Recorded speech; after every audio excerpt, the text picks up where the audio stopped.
Good evening. I'd like to welcome members, officers, and members of the public watching at home to this Finance, Audit and Risk Committee. This committee plays an important role in the overall governance of the Council. Good governance has many benefits, including helping the Council to make effective decisions, improve performance, and be able to respond to risks and opportunities. Can I invite the committee member and scrutiny officer to explain how proceedings will work? Can I check the following person attending remotely can hear us and we can hear them? Salma Eunice. Yes, I can. Thank you. Lovely. If a member wishes to speak, they should use the speak button located on their microphone unit. Please wait for the chair's invitation and your mic to turn red before you begin. When requested to vote, voting is via the yes, no, abstain button on the microphone unit. Details of how members voted will be shown on screens around the room, and the result will be visible on the YouTube live stream. In the event of a tied vote, the chair will have the casting vote. Are there any questions before we begin? I will hand back to the chair then. Thank you very much. Item 1, apologies for absence. I've received no apologies at this point. Are there any others that have been received? No. Great. Item number 2, minutes, 12th November 2025. I'd like to propose that we take as read and approve as a true record the minutes of the meeting held on the 12th of November 2025. Could I please have a seconder? Councillor People-Singham, thank you. Are there any comments?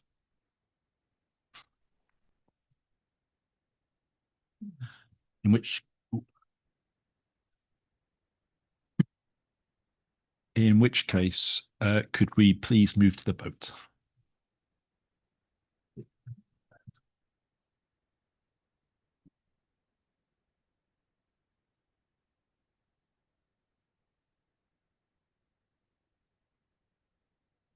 That motion's carried. Great, thank you.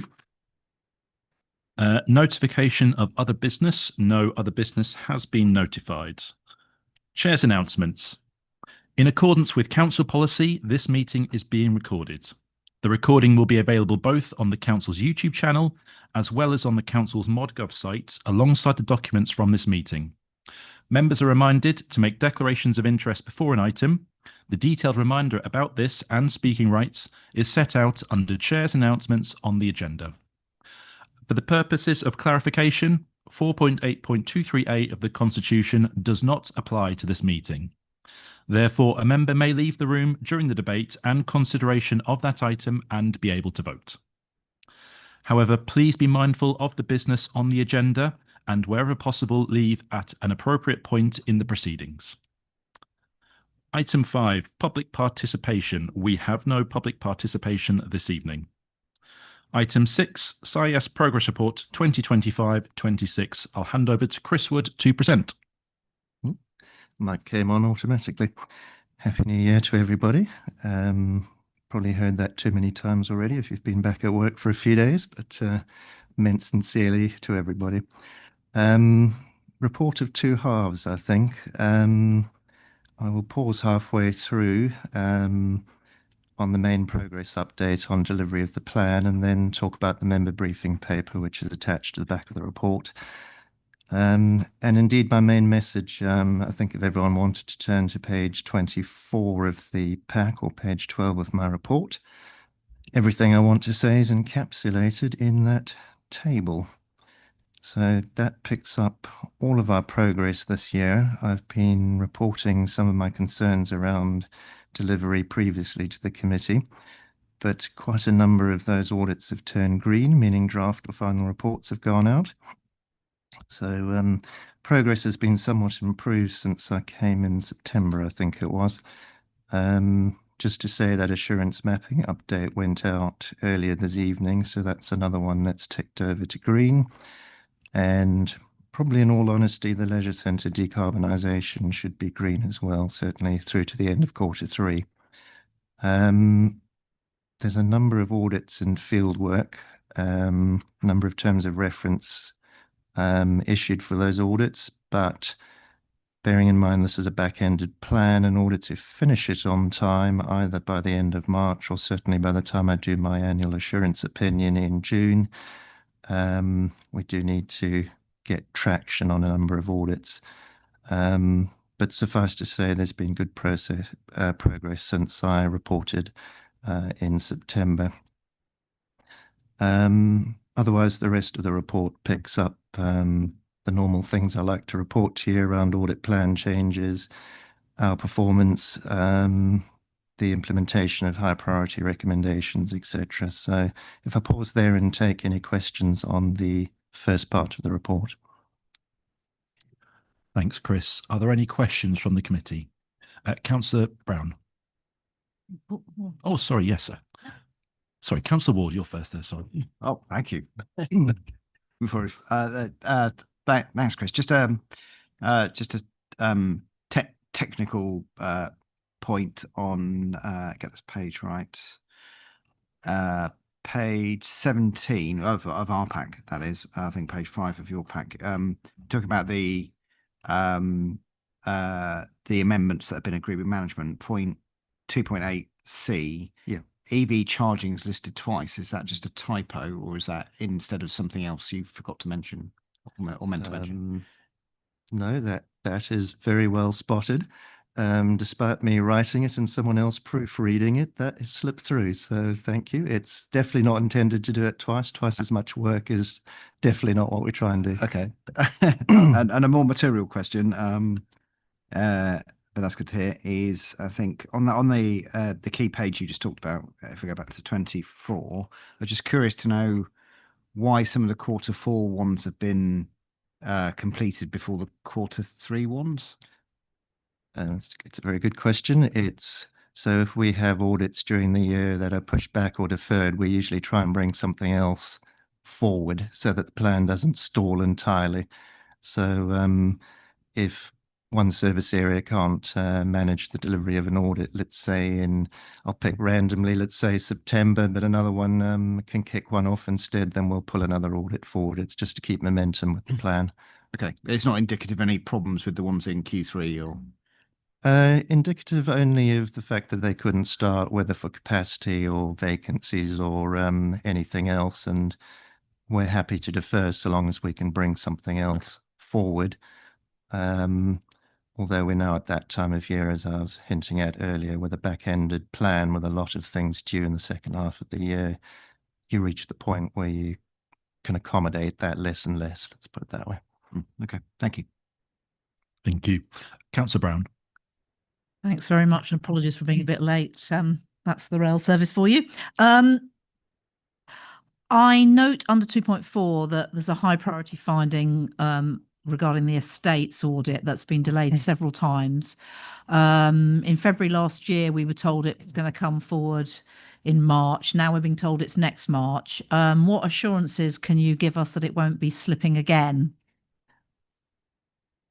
It's I can't speak for the service itself who are implementing it, but the thing that's actually holding it up is one small part of a number of subsections of that recommendation to do with some of their internal policies and procedures within the team.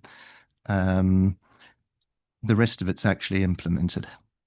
So it's whether this one small thing is deemed serious enough to keep carrying it forward, or indeed whether we actually close it down because the main thrust of the recommendation has been done. So do I understand from your answer then that you're not overly worried about it? Correct. Yes, I'm not overly worried about it. If the whole thing hadn't been done, and particularly the other related recommendation, which has since been implemented and which we no longer report on, that was actually even more important. The two sat side by side. So in my view, what the service is supposed to have done has significantly been done. And therefore, I'm not concerned, yes. Okay, thank you. I've got one more question under 2.11. B and E talk about some audits being pushed back due to officer capacity. Whilst I understand the pressures and particularly the LGR, I know has had a huge impact on our officers. it gives me some concern. I mean, I think quality assurance, it's like chicken and egg, isn't it? If you keep pushing it back, how do you improve and make sure it's going right? So I worry a bit that due to lack of capacity, this is being pushed back, and how long that might keep on going. Can you comment? What are your feelings about it? So long as we can keep delivering, I'm just trying to think through how I feel about it. That's what you asked. How do I feel about it? And it's a slightly No, different. but does it concern you? I mean, Yeah. how at what point would you say actually enough pushback? We now need to get on and do this audit, or would you decide that you weren't going to do it, and you'd formally close it, or at what point do you say actually you can't keep saying you haven't got staff capacity?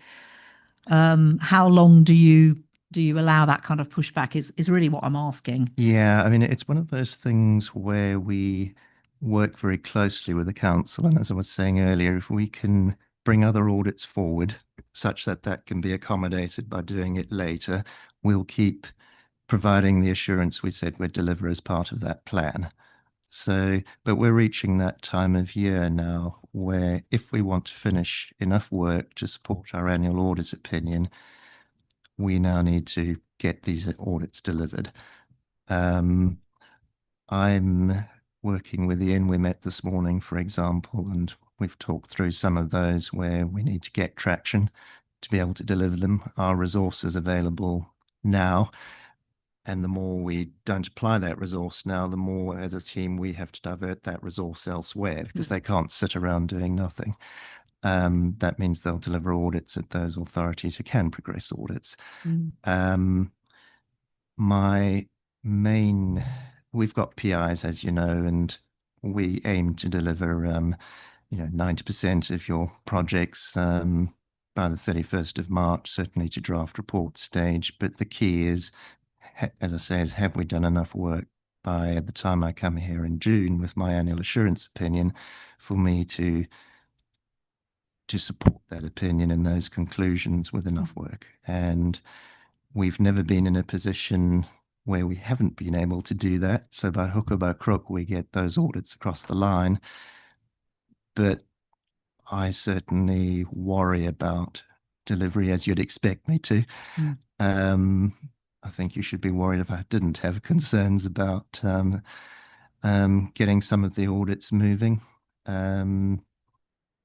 And as I say, when you've got a back-ended plan with most audits, or certainly 60% of the audits in Q3 and Q4, your wriggle room diminishes. So I'm at that point where I need officers wherever possible to be assisting with audits. And while I don't think anybody loves being audited, the more or the quicker we're out of people's hair, probably the better. So, but I think, I don't know if Ian wants to comment on anything particularly, but. Yeah, Chris will have my support, and this is, I guess, what happens quite often each year is that we get more and more serious as we get towards the end of the year. He has my support, and I will help to chase as required to make sure that there are people who support the audits that are supposed to be happening in quarter four. Because yeah, we pay for the data and SIAS, they provide good value, so therefore we want to use the data we got from them. Yeah, thank you for that. I appreciate that. Thank you. Are there any further questions from the committee?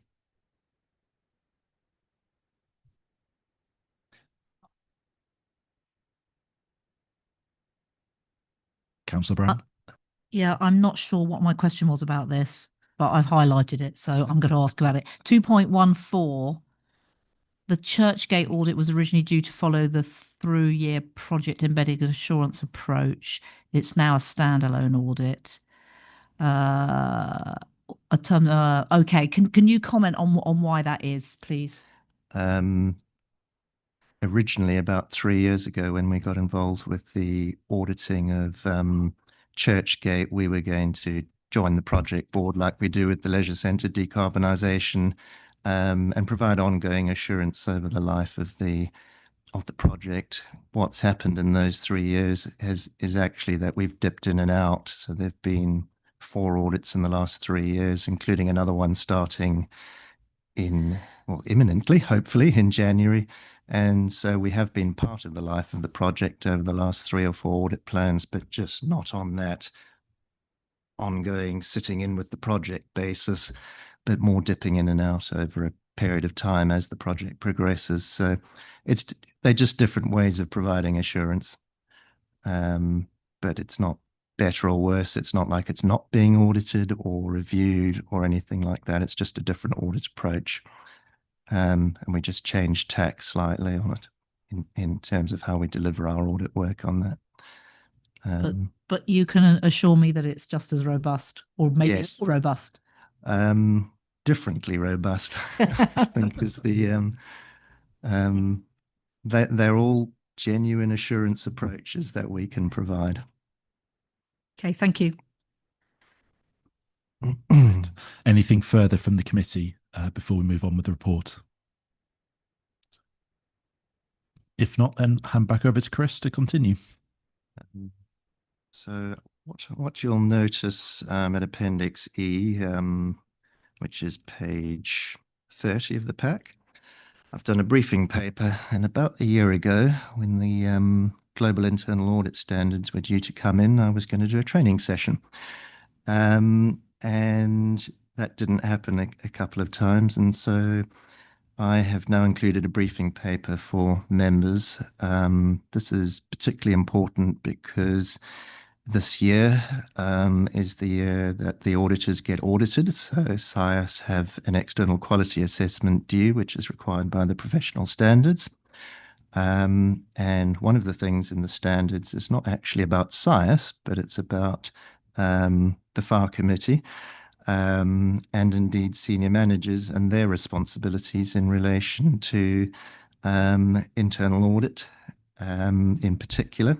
At the chair's briefing, Councillor Nolan asked if it was any other aspect of the FAR committee, but it is to do with how you respond to internal audit and the relationship that you have with internal audit.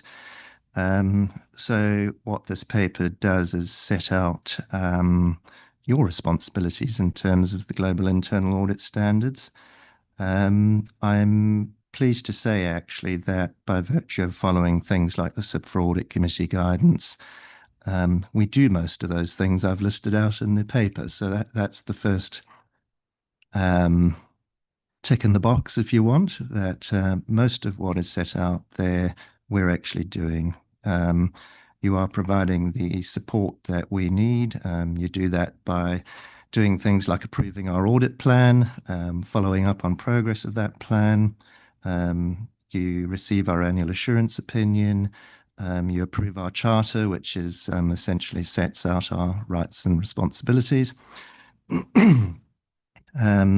So we're doing a lot of the right things. There's a couple of small things in there, particularly around meeting with the chair of the committee and meeting at least once a year with the audit committee itself in the absence of senior management so that we can talk about things.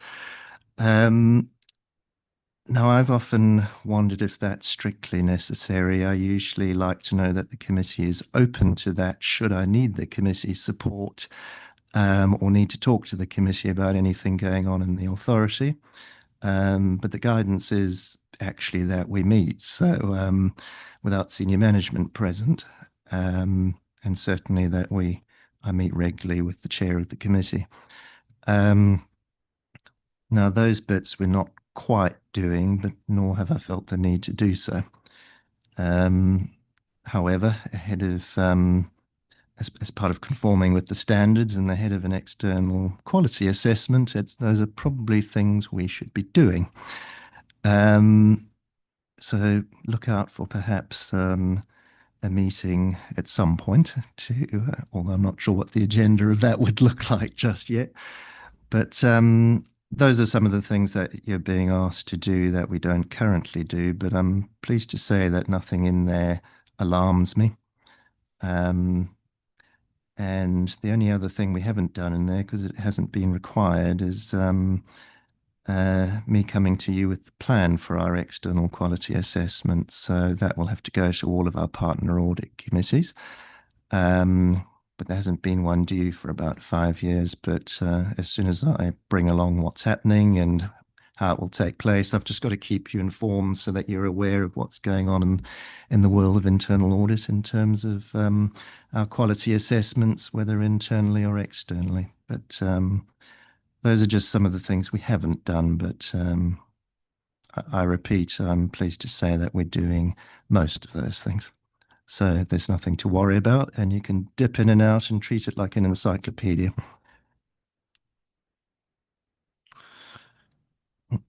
Thank you very much, Chris. I think it's probably worth noting that it brings the internal audit in line with the external audit in terms of requiring that sort of face-to-face meeting outside of the structured confines of the committee. So I suppose it makes sense in that respect. Councillor Brown. You've actually answered my question, because I was reading on page 32 of the document about the requirement, the specific actions that the audit committee are solely responsible for. Being a member of the audit committee, I was quite concerned about those, and meet at least annually with the CAE in a sessions without senior management present. I couldn't remember ever having done that. So I was going to ask you about that, and you say we haven't been doing it. My view on that is, if it's in here, then we should be doing it.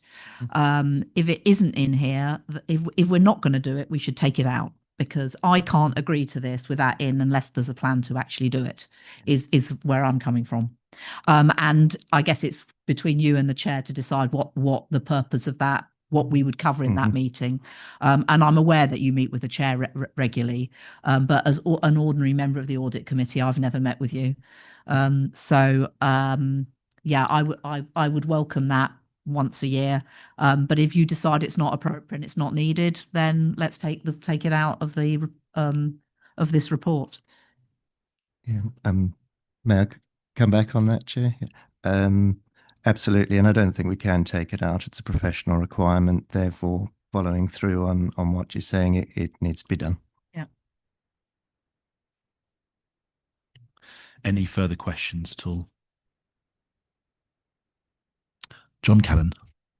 Thanks, Chair. And just thinking that to the next stage, a lot of these things I'm aware are written on a comply or explain basis. So maybe there's an opportunity to explain why the meeting hasn't taken place, where either party doesn't see enough content to have that meeting, or we need to construct an agenda to make the meeting worthwhile. So it's more than a tick box exercise. So there's nothing on the tip of my tongue that makes me think that we've missed an opportunity here. But I do think there's something in it around comply or explain, and maybe the EQA exercise could capture that, if nothing else. Yeah, absolutely. If I might come back, Chair, I think that's absolutely right. There are things even a half an hour chat, but there's opportunities to ask the questions you might not want to ask in committee. It might be something around the structure of the working papers and what you get out of them. It might be a training session, but done in a more informal conversation kind of way, is how I've seen it done elsewhere. Members have stored up lots of conversation about why is this happening in relation to internal audit, or why do you do things this way? And it just gives you that chance to talk to us about things like that.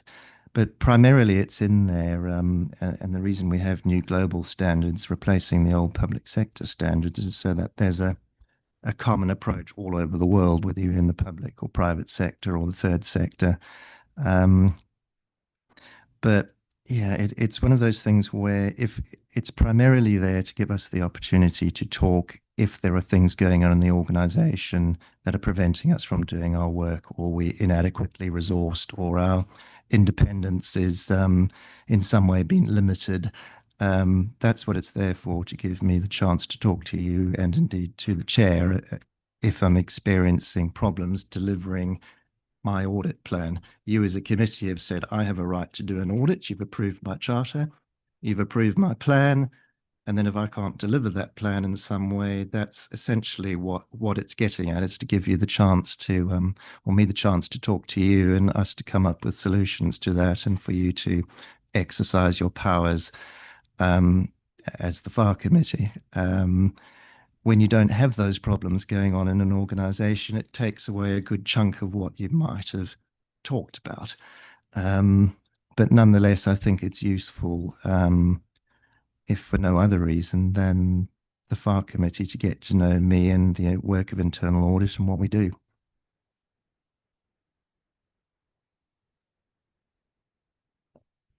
Thank you. Any further questions? Councillor Brown.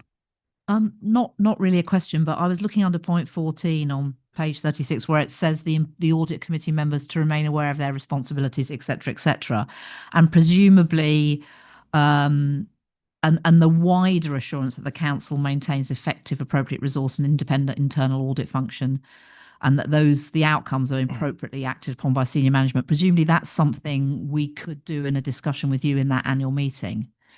Yes. Because I wasn't totally convinced I was doing that as an audit committee member. Yeah. So that could come out of that meeting, I guess. It could do. I mean, we do confirm as part of our annual report to you that we're adequately resourced, that we're independent. Ian does his confirmation to you as well that we're independent. So the information's out there, but the meeting is useful if you feel it's being lost, or it's not as clear as it could be, or you're just not quite sure where to find it. That's what those meetings are about. It just helps with clarification. And so, yeah. I think it would help for focus and clarification, as you say. Thank you. Councillor Singham. Thanks, Chair. Just following on that comment there, I suppose the seeking wider assurance, we also have our external audit partners as well. So that goes toward reassurance of and ensuring that the processes we have in place are actually effective. So there might be things that are not being implemented verbatim, but as we've heard from John and from Chris as well, we can do that with the comply and explain bits. But I think there's enough assurance in what we do get and what we see annually in all the reports that does reinforce that the council's processes are actually robust and effective overall. And then we've got that external reassurance to go with it as well.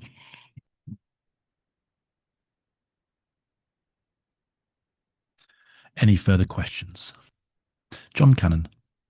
Chris, please, can you just tell us, when will the quality exercise be done and who's doing it? The answer is it's due this year.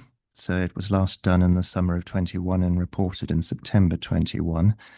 So long as we've got it set up, if it slips past that time frame, but we need to have procured someone to do it.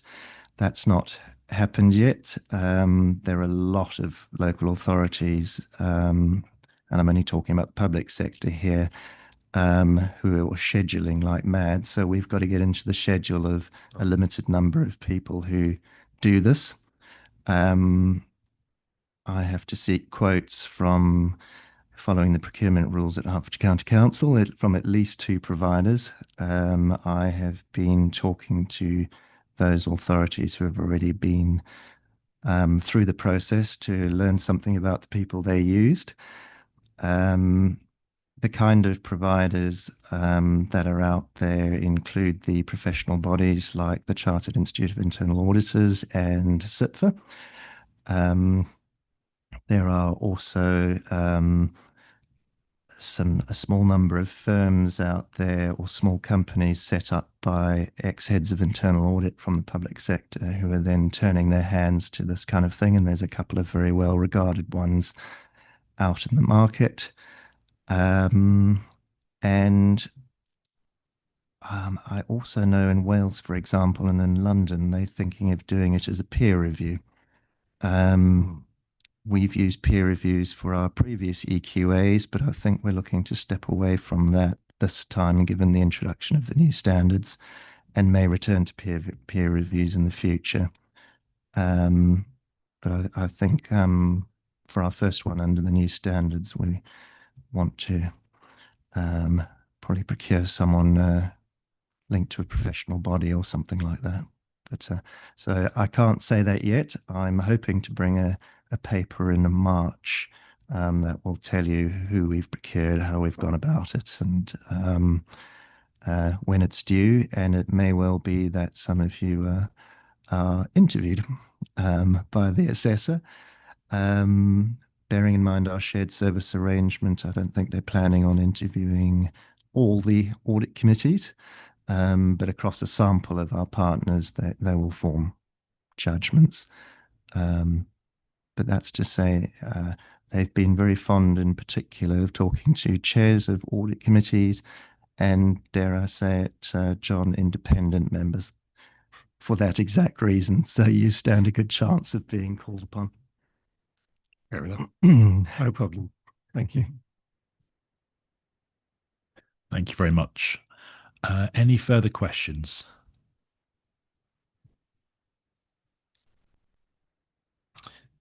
If not, then the recommendation is as follows. 2.1, note the SIAS progress report for the period to 12th of December 2025. 2.2, note the implementation status of the reported high priority recommendations. 2.3, note the plan amendments to the 2025-26 annual audit plan. 2.4, note the briefing paper Global Internal Audit Standards, Domain 3. Can I please have a proposer? Councillor Publisingham, thank you. And a seconder. Councillor Willoughby, thank you very much. Is there any debate? Councillor Publisingham. Not much to say. Just really say thank you to Chris for that briefing paper. Actually, I found that super helpful. Interpreting guidance and regulations at the best of times is not the easiest of things, especially ones you're totally unfamiliar with. But your application of each bit and how it works in terms of the audit committee was so helpful and just made it reinforced all those things we're doing and how it maps to those global standards as well. Also, the other point I just remembered, wider assurance. John Cannon is wider assurance as well, but you can call out these are things that just doesn't sound right as well. So we do have that in place as well. Thank you. Thank you. Anything else from the committee? If not, then can we please move to the vote?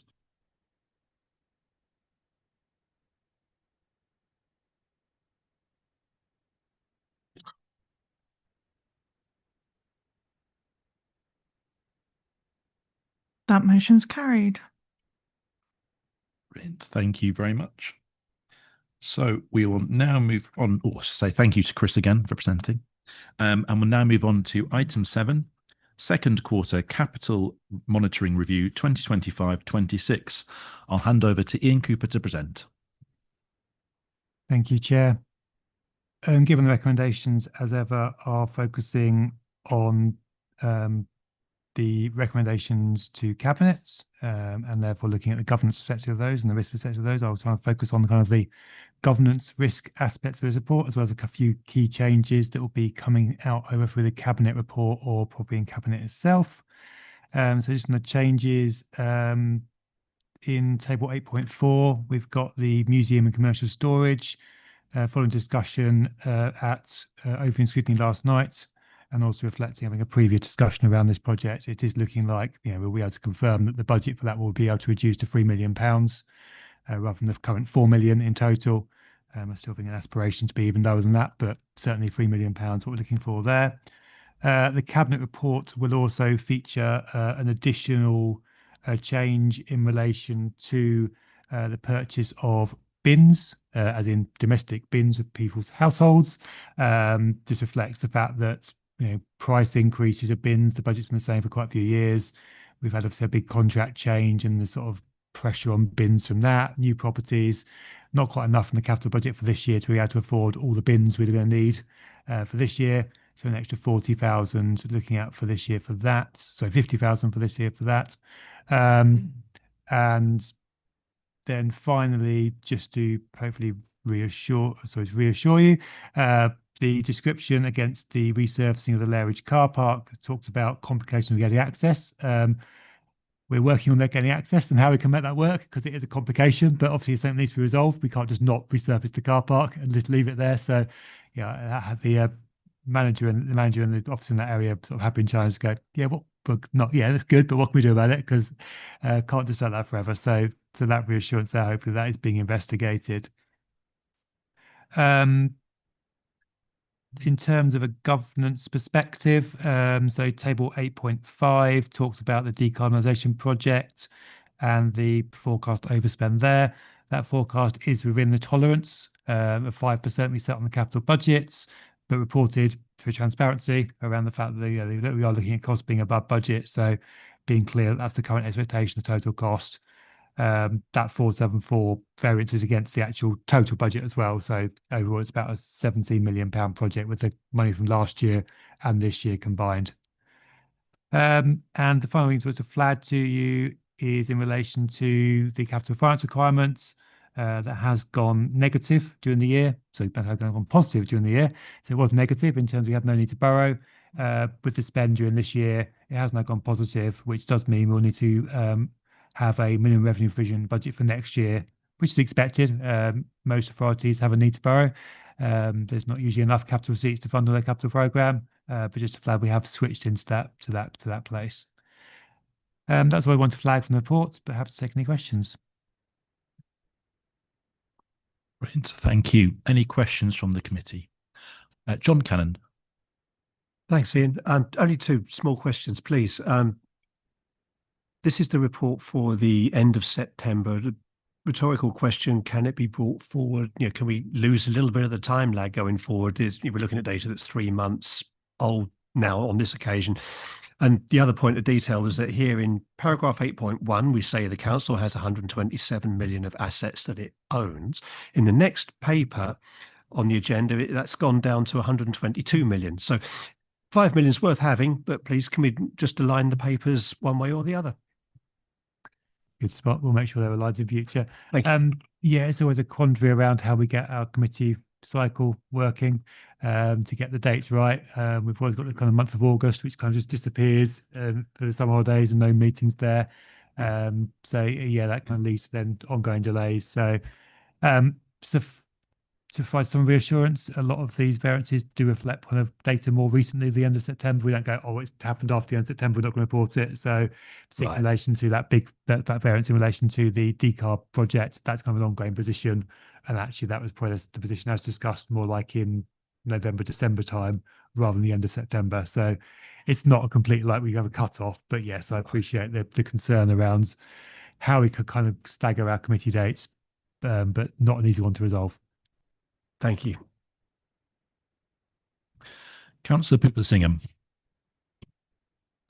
Thanks, Chair. I just wanted to ask about, it's probably straying a little bit off far, but on table 8.4, the home repair assistance, do we have a timeline as to when those new eligibility criteria are going to be coming online? Because I noted this last time out as well, and it just seems like there's a pot of money that's being allocated year on year, and it's just never getting spent. And it's huge amounts that is actually not going to actually help people when it's supposed to be helping people. And I understand the intent there is to actually disperse those amounts, but we've, I think now 2 years worth where there's just very little been going out to residents.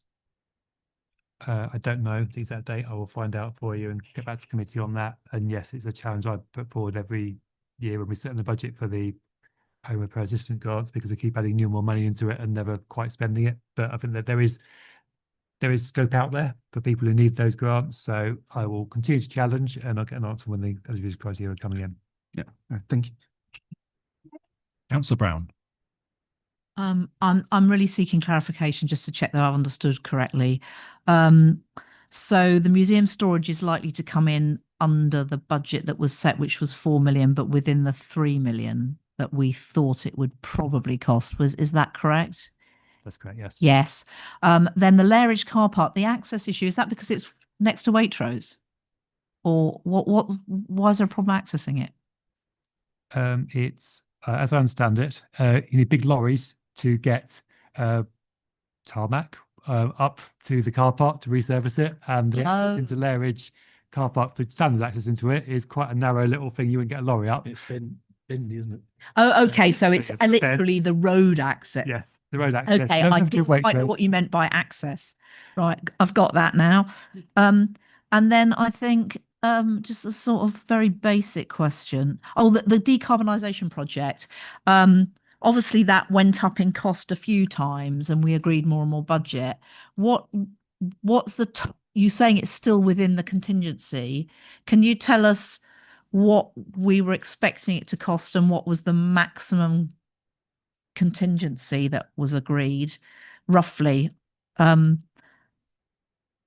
we've gone a nearly 500 to 500,000 over here, but it's within the tolerance, you're saying? Yeah, the total tolerance is 5% of any of large value capital is 5%, and that equates to, I'll confirm the exact figure by email. It's around about 700,000.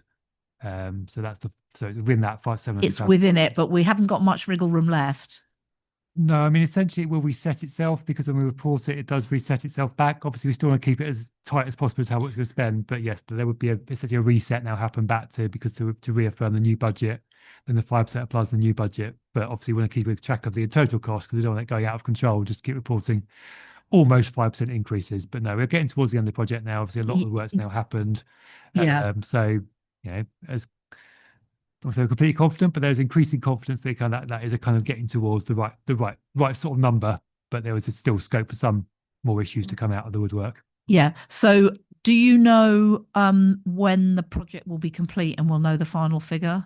I know, or I mean, a lot of the work's been done and it's ongoing and sort of heading toward, I mean, the construction work's being done right now, isn't it? So do you know when it will be complete? And the final finishes dates are in the scrutiny from yesterday. plan papers, I believe, and they are looking like kind of April through to June, those kind of timelines for final completion, albeit most of the works are done sort of earlier than that. It's just some of the final bits take a bit longer to kind of sign off and get sorted.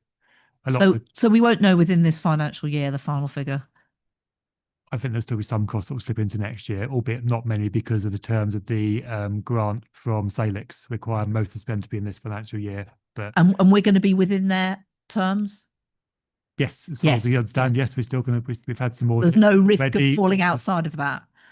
Well, there's no risk, and that would be a bold statement to make, but we're doing all we can to ensure that we comply with the Salix grant, because that's a big contribution into it. So we want to make sure we get all of that money. So you're fairly confident we will comply with that. That's good. And then one more question, I think. So my understanding is there's a decrease in spend this year, but an increase in spend next year. Is that to do with project slippage, or is it just to do with things costing less or costing more? Which one are you talking? Well, just 1.2. It talks about there's a decrease in spend 25-26 of 1.348 million, and an increase in spend 26-27 of 1.773. So there's a net increase, isn't there? And is that due to projects being delayed, or projects being more expensive than expected? I mean, some have come in actually cheaper, haven't they? So that's a combination of table 2, so that's the slippage, so that's the 1.773 slipping from this year into next year, and then you've got the netting off in table 3 of the 425, so the 1773 in table 2 plus the 425 in table 3 actually goes around this year's impact, and the 1773 is next year's impact. Okay, got that. Sorry, it's a very basic question, but thank you very much for indulging me with that. Thank you. Thank you very much. Are there any further questions from the committee?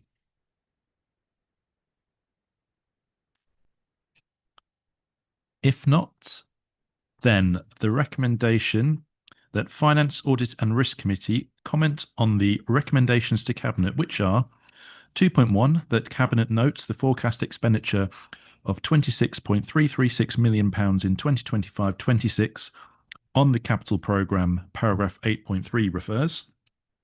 2.2, that Cabinet approves the adjustments to the capital programme for 2026-27 as a result of the revised timetable of schemes detailed in Table 2 and 3, increasing the estimated spend by £1.773 million. 2.3, that Cabinet notes the position of the availability of capital resources as detailed in Table 4, paragraph 8.6, and the requirement to keep the capital programme under review for affordability. Could I please have a proposer?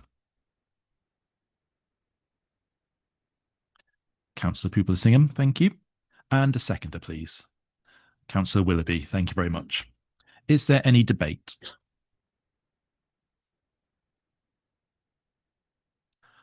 I don't see anyone lighting up. So in which case, could we please move to the vote?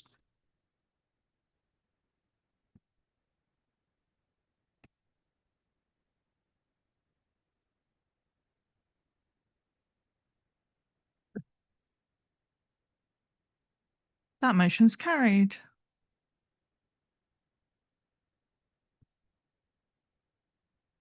Thank you very much. We will now move on to item 8, second quarter Treasury Management Review 2025-26, and back to Ian Cooper to present.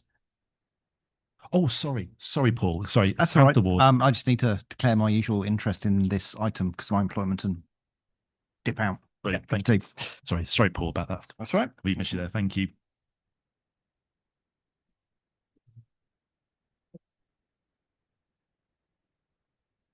So again, the recommendations are to consider the recommendations made to Cabinet and potentially with that angle of kind of governance and risk and looking at those.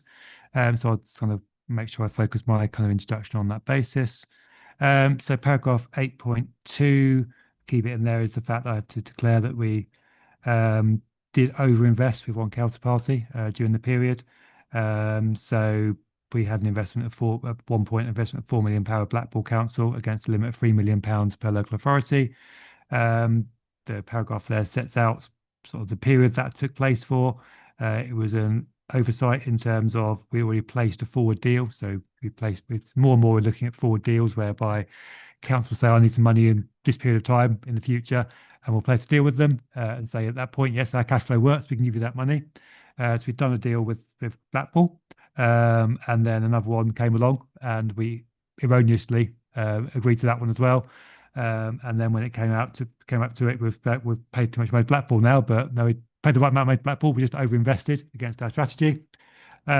So we have put in place a further checking process when we're doing our treasury deals to make sure that won't happen again. So there's no person involved in terms of sort of against a spreadsheet to record to make sure that we don't overinvest. Paragraph 8.3 details the interest we've earned to date and also the forecast for the total year. So looking at around just under £2 million of total interest in the current year, which is way above the budget we set at the start of the year, which reflects delayed capital spend, and also interest rates are still higher than what we forecast at the start of the year. So they're on a downward trajectory, but slower than what we were expecting. Paragraph 8.4 shows the mix of our investments, and as has been kind of the pattern this year, quite high level with local authorities. We do have quite a lot at the moment of kind of quite short-term things going on. So we've got bits of money for like 1 or 2 weeks, and that's if you've got that, it's always place of government. The debt management office is the place to put short-term cash. So that's why a lot of short-term at the top of table in 8.5. We have now got some building society investments. Start of the year, we had none of those. So some of those are sort of sneaking in. So some reasonable rates and reasonable kind of risk profile for a few of the building societies on there as well. And then we have got the full details of our investments in table 8.5 with the usual risk of default and credit rating details in there. The risk of default is based on both the credit rating of the counterparty and also the length of investment. So the longer investments always have a higher risk of default because the money's there for longer and therefore, whilst still unlikely not to be repaid, but still at slightly higher risk over the duration. So that kind of highlights the key risks and issues coming out of the report. But again, any questions, happy to answer them. Thank you. Councillor Brown. Yes, I noticed 8.2. What was the risk associated with that overinvestment? And I mean, how long was it for? And how do you quantify the risk to this council of that mistake? I mean, I know obviously you're doing what you can to make sure it doesn't happen again, but what risk did it expose us to? The point of the limit is that you're spreading your investments widely. So the more places you put them, if there is an issue with one counterparty, then you're not exposed too much to that one counterparty. So, for example, I mean, it's a local authority, so the chance of local authority not repaying a debt to us are extremely low. But say it was a bank or building society, if that bank or building society had gone bust in that period, then we were at risk of never getting that money back again from them. So that is the risk, is that we were £1 million more exposed to that counterparty for that period. And the period is in the report. It was a period. Oh yes, it is. 22nd It of is October there. to the 15th of So it's December. about 4 months. Okay. Yeah. I mean, Okay. Suffice to say, we got away with it because that date is now passed. The money did come back from Blackpool. The total amounts have come back, so we're now within limits with them. So the risk is now passed. But yeah, obviously, you have to flag the fact we were overinvesting that period at that point. Just a side question, because you say that councils are very unlikely not to repay. What happens if they get a Section 114 notice? What happens then? Do the councils that invested in them still get repaid? Yes. Right. Yeah, Okay. so they still have to satisfy their statutory obligations, of which one of them is that any investments with them are repaid. Okay. Thank you. Any further questions?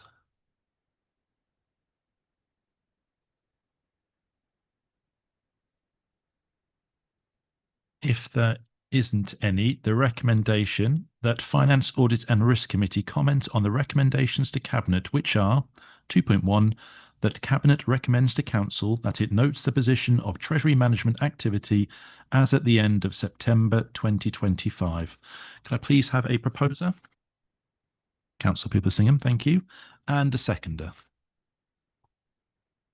Councillor Lucas, thank you very much. Is there any debate from the committee?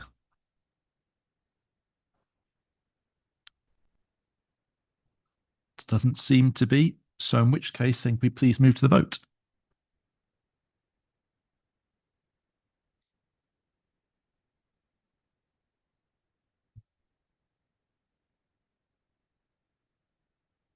That motion's carried. Thank you. We'll recover Paul from the corridor. I hope it's not too cold out there.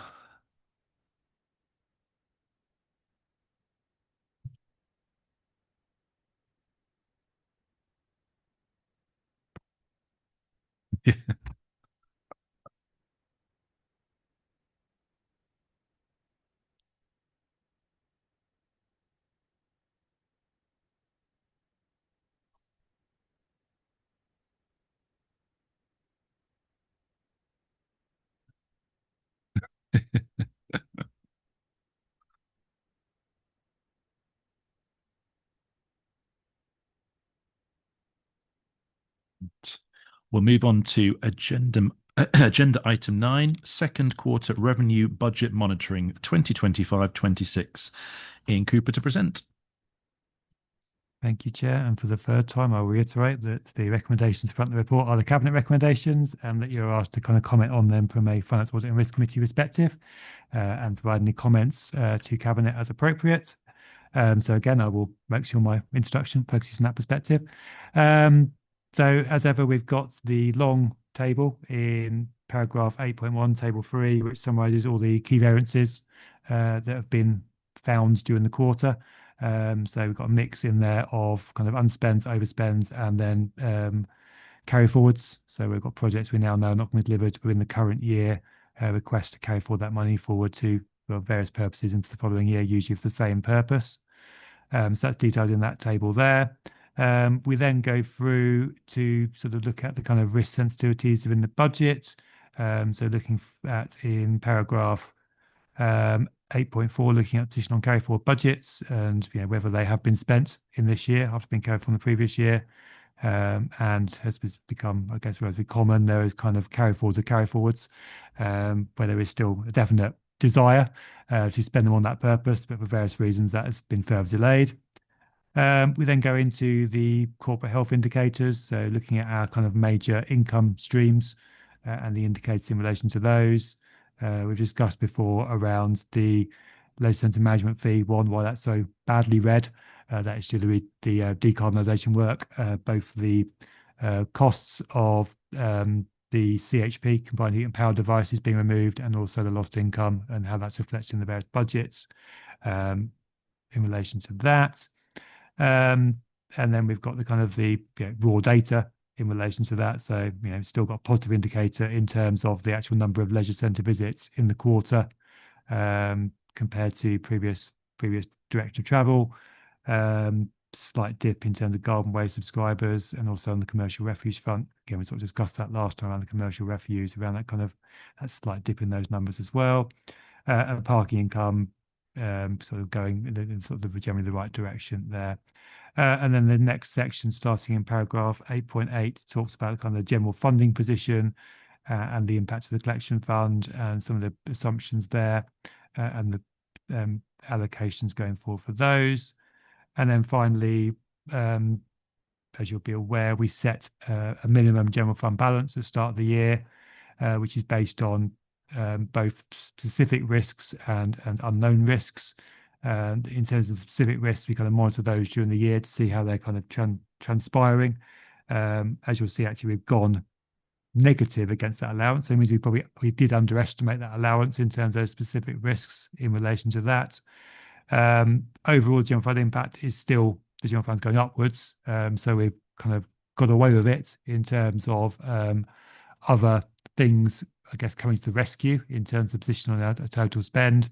But something to bear in mind for when we set the budget for next year is a sort of a review about what we underestimated for in this current year to try and get a better estimate for next year, albeit it's never perfectly right because it's all about risk, and risk never quite happens how you think it's going to happen.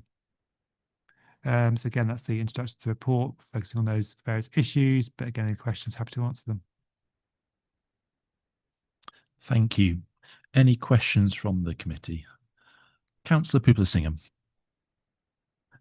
Thanks. I just want to ask, on the Treasury investments interest income, there's no projections for 26-27. I appreciate it's hard, but is there not scope to kind of give a window of projections on that one, potentially, knowing that we know about certain things about interest rates and where they are going overall, whether it's to put there or just in comment on that? I have another one, but I'll let you answer that one. At Chairman approach, we don't do that because of we still need to be the capital program for next year. If you suddenly decide as a council to invest a huge amount in capital spend, that would really impact on our kind of projections there. So we tend just to wait until we set the Treasury strategy in February each year to bring the new revised totals there, given the uncertainty, particularly over decisions you might have made in setting the budget, but also, yeah, as you say, interest rates do vary, and we generally get an update one. We do get continuous updates from our Treasury advisors. We make sure we get a sort of specific update in terms of setting the strategy in February for that, albeit, interest rates have stuck a bit higher than perhaps we thought they were going to, and our current balances are a bit higher than we thought they were going to be. So I would say that, yes, in all likelihood, I would say that the forecast compared to what we forecast in February 25, when we come to February 26, the amount for 26-27 will be a higher amount of income than what we forecast back then. But I wouldn't want to stick your numbers on it just now.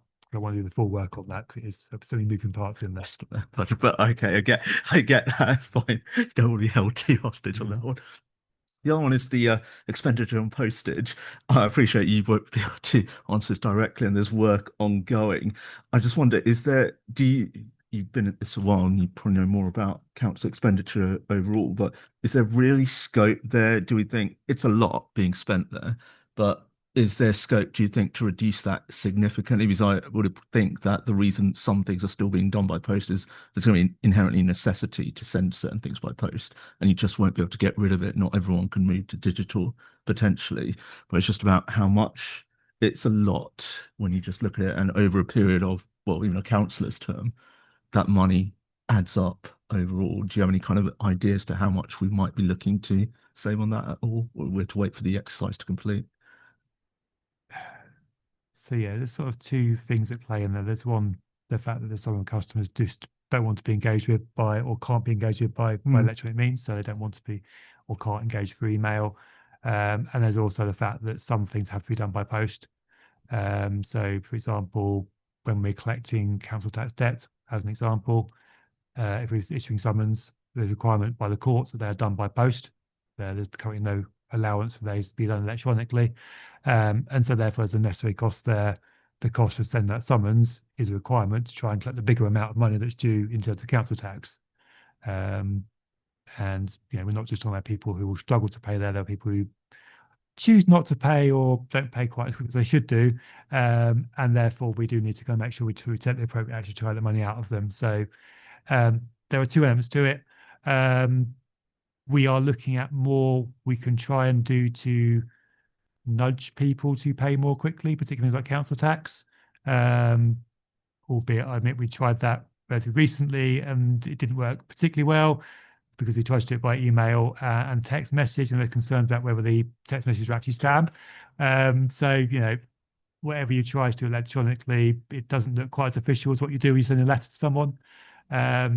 So, we try different things. Some will work, some won't. But there is more work to do there to see if there is more we can do, either to move away from first class post, albeit that is kind of the gold standard, particularly when you're issuing things like those things like for court proceedings, etc. Because obviously it's a lot cheaper if you can use that kind of lower cost mail. And and can we get people away from post completely? But a lot of work to do, and I'm not going to promise to make big savings on it. Thanks. Thank you. John Cannon. Thanks, Chair. Just two little things, please. In your table 3, there's a 77,000 saving on Environment Directorate staffing due to higher than expected turnover in the Waste Services team, and half the Community Wellbeing team are likely to go at the end of March. I just wonder, is this signalling to risks to service delivery, as the committee discussed before? And with the Wellbeing team, half of them going at the end of March, is that, how can I put it, a deliberate structural change or an unhappy coincidence? The second thing is on a later part of the paper, the financial health indicators. Please, this is a second quarter paper. Is the upward trend on leisure centre management fee catering for the potential drop in attendance due to the refurbishment works at one of the centres that took place in quarter 3? Because that upward trend might be spoiled by a closed centre. So in relation to the community wellbeing team structure, a lot of that team was funded by funding from the county council, and so therefore we've got to readjust our structure to take account of that. There was always an uncertain structure in terms of what we could afford from that. So we're looking at how we can kind of continue some of the good work there, but with less money. And therefore, people working in that area always knew that kind of their positions were both dependent on that funding continuing. In relation to the leisure centre stats, that is the position between comparing the quarter 2 in this year and quarter 2 in last year. The upward trend is partly because everyone active were kind of quite new back in April 2024. So the period quarter 2 24-25 came not long after they sort of signed the contract. So they've improved it in that perspective. But also the fact that there is some impact in the fact there has been less capacity because of the closures, and some of those did land in quarter 2 of 24-25, albeit we did try to keep most sort of swimming provision open during the summer, which is when kind of a lot of that period had fallen, because that's kind of it's good for kids to be able to swim during the summer holidays, and also it is a good way to generate money. So there will be some drop off, I'd imagine, in quarter 3, because there were pool closures during that period. And I'm trying to think, there were probably sports hall closed over the summer. I'm trying to remember all the different closures that happened different times, but they've been closed across all different those centres that will impact different points. But there probably will be a drop off in quarter 3, because there were some more of the closures in that period for some of the decarbonisation works. Thank you. Just one follow up then, really. Do we have a view yet on the financial impact of that drop off and what that's going to mean for the current year's revenue? So that's factored into the the forecast. The In it forecast already. does reflect that in terms of we have been told by everyone active what they think the loss of income that Right. well, what we're required to pay for their loss of income. We're not required to fund their loss of income. We're required to kind of, there's things in the contract say if we close the pool for this period of time, we pay you this much money because to recompense you for that. So we've got estimates on that, and we continue to monitor those. Albeit there's been some mitigation we've tried to work through with everyone active, being very supportive in that to try and kind of reduce those additional costs as much as possible that they are in the forecasts. Thank you. Councillor Brown. Just to follow on from what John was saying, so I was going to ask a similar, slightly different question on the waste, that one about the waste staff. What it is a bit of a concern that we have such a high turnover, is it not? And what are the risks to the service? So we've saved some money because of a higher turnover in staff in the waste service, which we can then use to continue the leisure and active communities apprenticeship. But what about the risk to the waste service in terms of that higher turnover? So whilst it may have generated an underspend, there are presumably other risks associated with the high turnover of staff, are there not? Like the implementation and delivery of the service. Yeah, so where necessary, they would have looked at whether they need to try and recruit agency staff into there. Obviously, I think at the time That's presumably a higher cost agency staff, is it? I don't know the detail of it, but they actually decided. I'm assuming they didn't decide to recruit agency staff. They decided that it was better to kind of work with what they had, or the timing wouldn't work, or there's no capacity out there for agency staff. So it would have been assessed what the options were in relation to that staff turnover to try and keep the service going. I mean, the contract has been implemented and generally successfully. I mean, there's some issues, but generally successfully on the client team side. So they have coped. I don't think they've been difficult at times, I'm sure, for them, but they have got through that stage. And in terms of ongoing costs, the establishment budget is still there for them to recruit back up to that full establishment on an ongoing basis. Okay, thank you. Because obviously there are reputational risks and risks to staff morale and all of those kinds of things. The other question I wanted to ask was about the parking income. I noticed there was one employer who decided not to continue with the season tickets. What do you think is the risk that to our parking income that others may follow? I mean, how do we think that was an individual issue, or do we think there's a wider issue and other employers may choose to do the same? I don't know. You don't know? I can try and find out for you if we think there's. No, just thinking about the risk to parking income, because it's obviously quite a large amount of income for us, isn't it? I don't think there are lots of big employers buying season tickets. So okay, so they're a bit of an outlier. I think they're an outlier, but I'll try and find out if we've got any big purchase of season tickets to be worried about. Yeah, I'll back to you. It's just something I think would be worth sort of monitoring potentially, because if others were to follow, I mean, that was quite a big amount just from one employer, wasn't it? 44,000. So yeah, okay, thank you. Are there any further questions from the committee?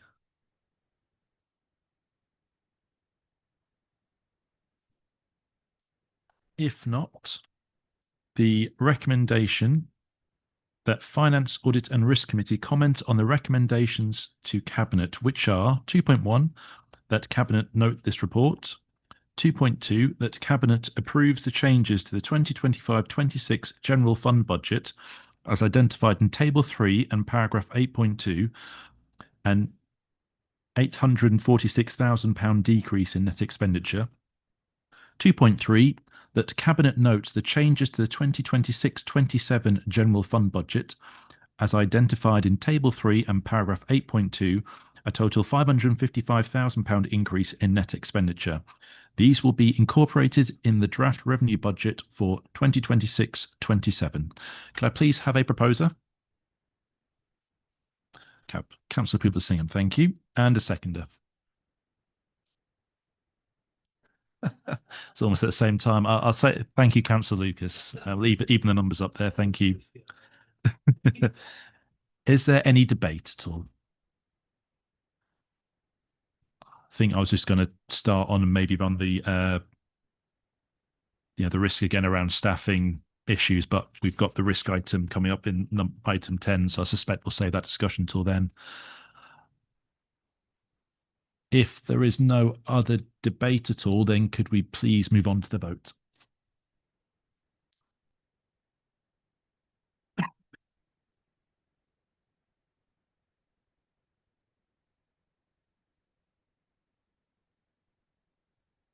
That motion's carried.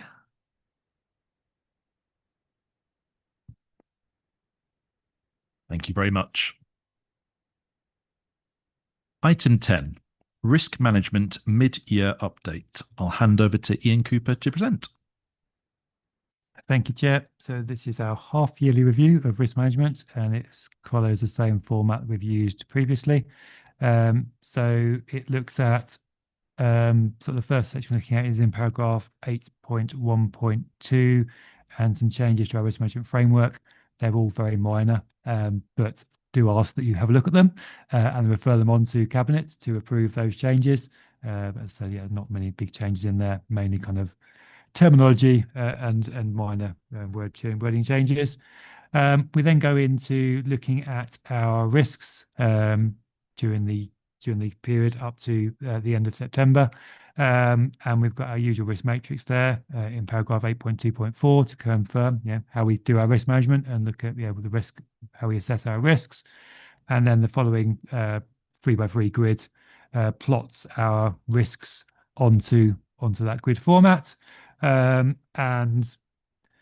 as has been, I guess, the position quite frequently, we've got a lot of our kind of overarching risks that are sitting in those squares, albeit that when we come along to our finance report for next year's budget, maybe financial sustainability may be able to come down a bit in risk if we've got a 3-year budget and it does seem to have some kind of positive numbers in there. But I still think that we've kind of got some big risks in relation to local government reorganisation and devolution. Resourcing, as is previously mentioned, is going to be a big risk that's linked to that and separate from that, but is going to be ongoing.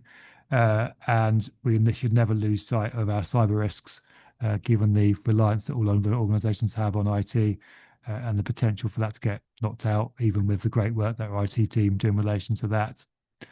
To provide reassurance, paragraph 8.2.6 shows those sort of our high level risks and the actions that have happened and are ongoing.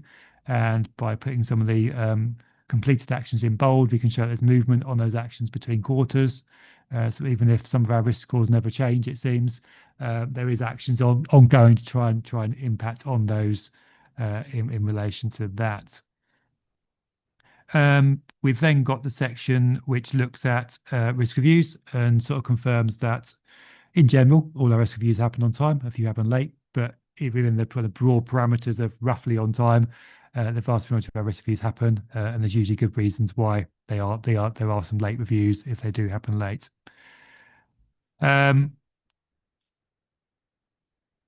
We then sort of cover the risks that have kind of either come onto the risk register or fallen off the risk register in the following paragraphs. And then we've got kind of looking at that wider perspective of risk, looking at those kind of areas that link into risk. So we've got a section in section 9 on insurance, then section 10 on business continuity and emergency planning and sort of the actions that are happening in both those areas. And then section 11 then talks about some of the changes that have happened in relation to health and safety, and the fact we've had the retirement of the health and safety officer in September and some of the actions put in place to kind of respond to that and using the county council to kind of provide some of those services, as well as kind of moving some of the more admin tasks around the organisation a bit.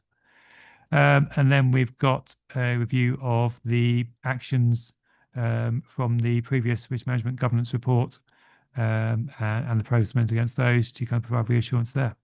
So yeah, lots of detail in there about various things happening in relation to risk, but happy to answer any questions. Thank you. Any questions from the committee on this paper? Councillor Ward.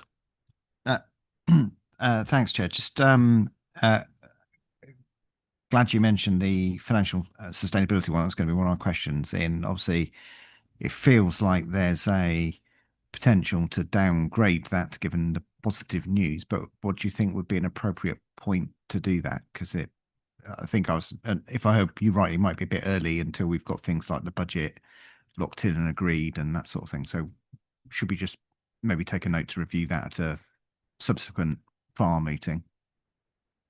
Yeah, I mean, as at the point this was the quarterly reports at the end of September. We generally take information as at mid-November. At that point, it definitely was too early to be doing anything around that risk. That was before we even had the provisional settlement. But yes, for the next review, which is basically due sort of February time in terms of next refresh of this report, I think it will then be a reasonable time to look at that risk and then either move it down in one go or maybe it kind of drifts down over a couple of iterations. Yeah, because I guess the longer term, I was thinking that there probably is a big risk around financial sustainability, but that's due to LGR potentially, depending on your shenanigans about options and whatnot. But that I would assume we're covering the LGR risk because that's the cause of it, as opposed to some independent, we just run out of money sort of financial sustainability one. So that's the first thing. I've got another question, but do you want to go? All right. Just a bit of a different tack in the I think you were covering it off now, but in the risk management framework strategy, if I got that right, which is on page skip through 118. It talks about the different roles of various bodies like us, cabinet, etc., in the risk management process. And one of the things I was just trying to get clear, it mentions ONS there. Obviously, we were at ONS last night. I was just trying to check. I know in the ONS we looked at the council delivery plan, which has delivery risks in it associated with the plan, but I don't know if ONS is actually or has recently covered the corporate risks, because it seems to be saying here that it should be looking at the corporate risks as well. So I don't know if that's one we can take away and check that it has, or we can talk to the chair about making sure that it is doing, if it isn't doing, beyond the CDP, I guess. Yeah, and the council plan includes all of our corporate risks. So it's got all of the project risks, and it also includes the overarching risks as well in the council delivery plan. So they're all in there. Oh, they're all in there. Okay, I should have read it better last night, shouldn't I? Okay, so all right, fine, all right. As long as it's covered, I was just thinking, but just making sure we got coverage of the relevant responsibilities there. Thank you. Councillor Brown. I would like you to comment on why the local plan review the risk has increased substantially. It's 5 to 7, I think. Is that to do with the government delay on their various announcements? It's right in the top of the report in the executive summary. The risk score for one project risk was increased. Local plan review went from 5 to 7. I think it's due to that. It will be in the council plan report. So I'll have to go back and refresh my memory from over in scrutiny. But yes, because it feels like there's been a lot of changes through the process of the review, and I know there are some people who think it's not happening fast enough. But then on the other hand, how much do you wait for government legislation which you're expected? How much do you just carry on with it? And I guess there's a risk involved with either way, whatever you decide there. So I was just interested to see it's increased substantially, and whether that was directly linked to the expected government announcements, because obviously that's going through consultation at the moment. Yeah, I think it is, but I'll come back to you separately and just confirm by email that that's what's in there. Because presumably once those are then agreed and published, hopefully the risk would come back down. Yeah, and once you've got more certainty, as long as you can react to that certainty, then yes, how much, the risk will come down. Yeah, because risk is around uncertainty, isn't it? So if you've got some certainty, you may not like it, your certainty, but it's a better place to be. Yeah, that was all. Thank you. Nothing quite like delays on a local plan, is there, as we've seen in the past? Any further questions at all from the committee? John Cannon. Thanks. At 12.1, there's a table outlining some actions that have been taken recently. One of them was a training exercise linked to the cyber incident business continuity plan taking place in December. Any news on how it went or what it comprised? So unfortunately, no, because it got delayed. So the aspiration was that it would happen just before Christmas. Right. Unfortunately, someone was off sick, and therefore we weren't able to progress with it. But it's still planned to happen as soon as we can get a new date rearranged. But yes, the idea of that is that it will be the first of probably a few exercises. This one will look at if there was a cyber incident when we basically turn all our computers off. What is the priority for getting things back? Because IT will have to work from basically rebuilding things from scratch and going back to the disaster recovery site and building stuff from there. What is our priority? What do we turn on first? What is our aspiration to turn on first? And we also approved the budget around, we've got a set of non-Windows laptops or computers. And the idea being that they would be more resilient to a cyber incident, and making sure we've got the right people having those as well. So using that exercise kind of just to double check that the people that we've currently got them earmarked for, they would be the people we really want to have them in that kind of situation, because they'll be the ones that are back on track, will be able to work more quickly first, and making sure we know what our kind of key deliverables and key services are in the event of a cyber attack. That's the principle of it. So Right. when it happens, I'll report back as to what it all means. Thank you. Councillor Ward. Thank you, Chair. One of the just on the responsibilities around the risk management strategy again.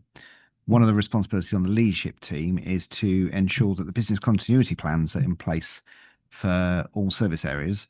And then I did a quick search in across the documents, and that's, I think that business continuity plans is mentioned about a dozen times, but with lots of phrases like they must be in place, we need to ensure they're in place, etc., etc. So I guess my question, which you may not know the answer to now, but appreciate the follow-up, is do we have continuity plans in place for all service areas, and when and how do they get tested? So yes, we do. So every year we do a process around business continuity impact assessments. So we look at the things that are most important to happen, and the impact of them not happening, and how quickly we can get back on track with them. And they get rated based on the relative risks about all those.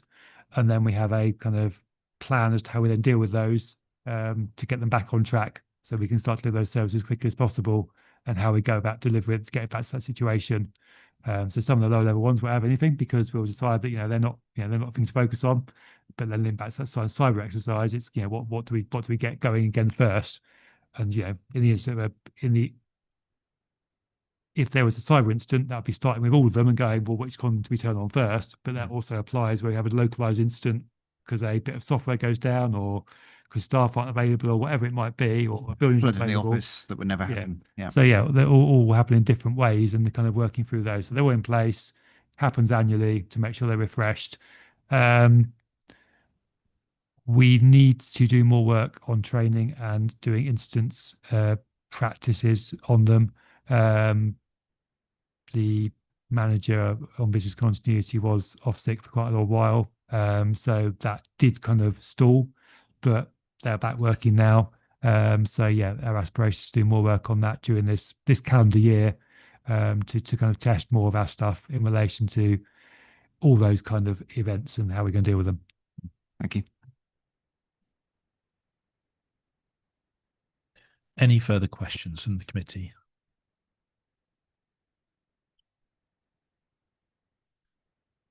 If not, then the recommendation 2.1, that Finance, Audit and Risk Committee note and provide recommendations to Cabinet on this mid-year risk management governance update. 2.2, that Finance, Audit and Risk Committee comment on the proposed changes to the risk management framework and recommend these changes for approval to Cabinet. Could I please have a proposer?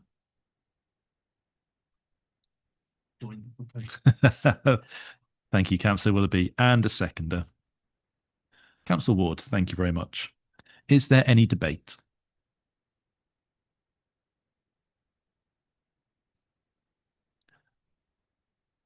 If not, could we please move to the vote? .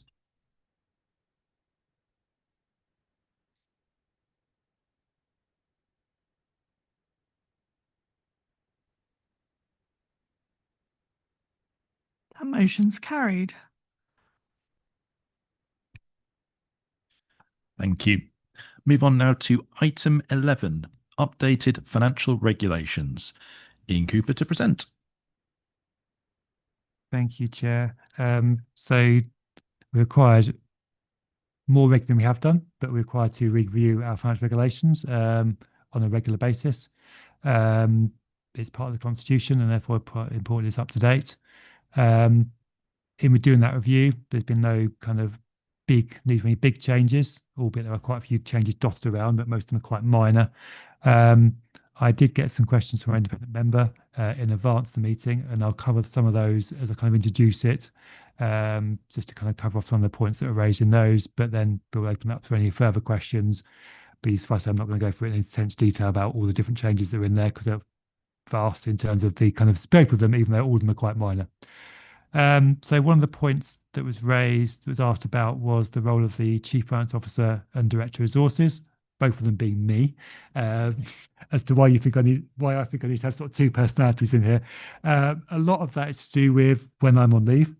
So when I am away and need cover for my role, the role of the Chief Finance Officer has to be covered by someone who's a qualified accountant. So those bits of my role have to be delegated to either the accounting manager, Antonio, who some of you will know, or someone in the team who is also a qualified accountant, whereas the other bits of my role under Director of Resources can be covered by one of the other managers in my team. So that's the need for the differentiation and why that split is in there. And both those roles are defined in the Constitution as to what they mean. So, Section 14 defines the service director, the Director of Resources role, which says the Director of Resources is also CFO, but then dotted around the Constitution, it also talks about what the Chief Finance Officer role is as well. Picking up some of the points, paragraph 4.2 talks about or confirms that we should have a 10-year capital plan, which we've had in place for a while, but haven't updated the finance regs. We've always gone above and beyond what's in the finance regs and have the 10-year plan for a few years now. So there's a question around whether actually LGR is happening. Forget about 10 years. We're not even looking beyond 2 or 3 years at the moment. I think my response to that would be, yes, it's still good to have a 10-year plan. So to transition across the new new authority, the new unitary authority, if and when that happens, because that's useful information around looking kind of at our forecasts and our capital assets around the kind of the costs that need to maintain those.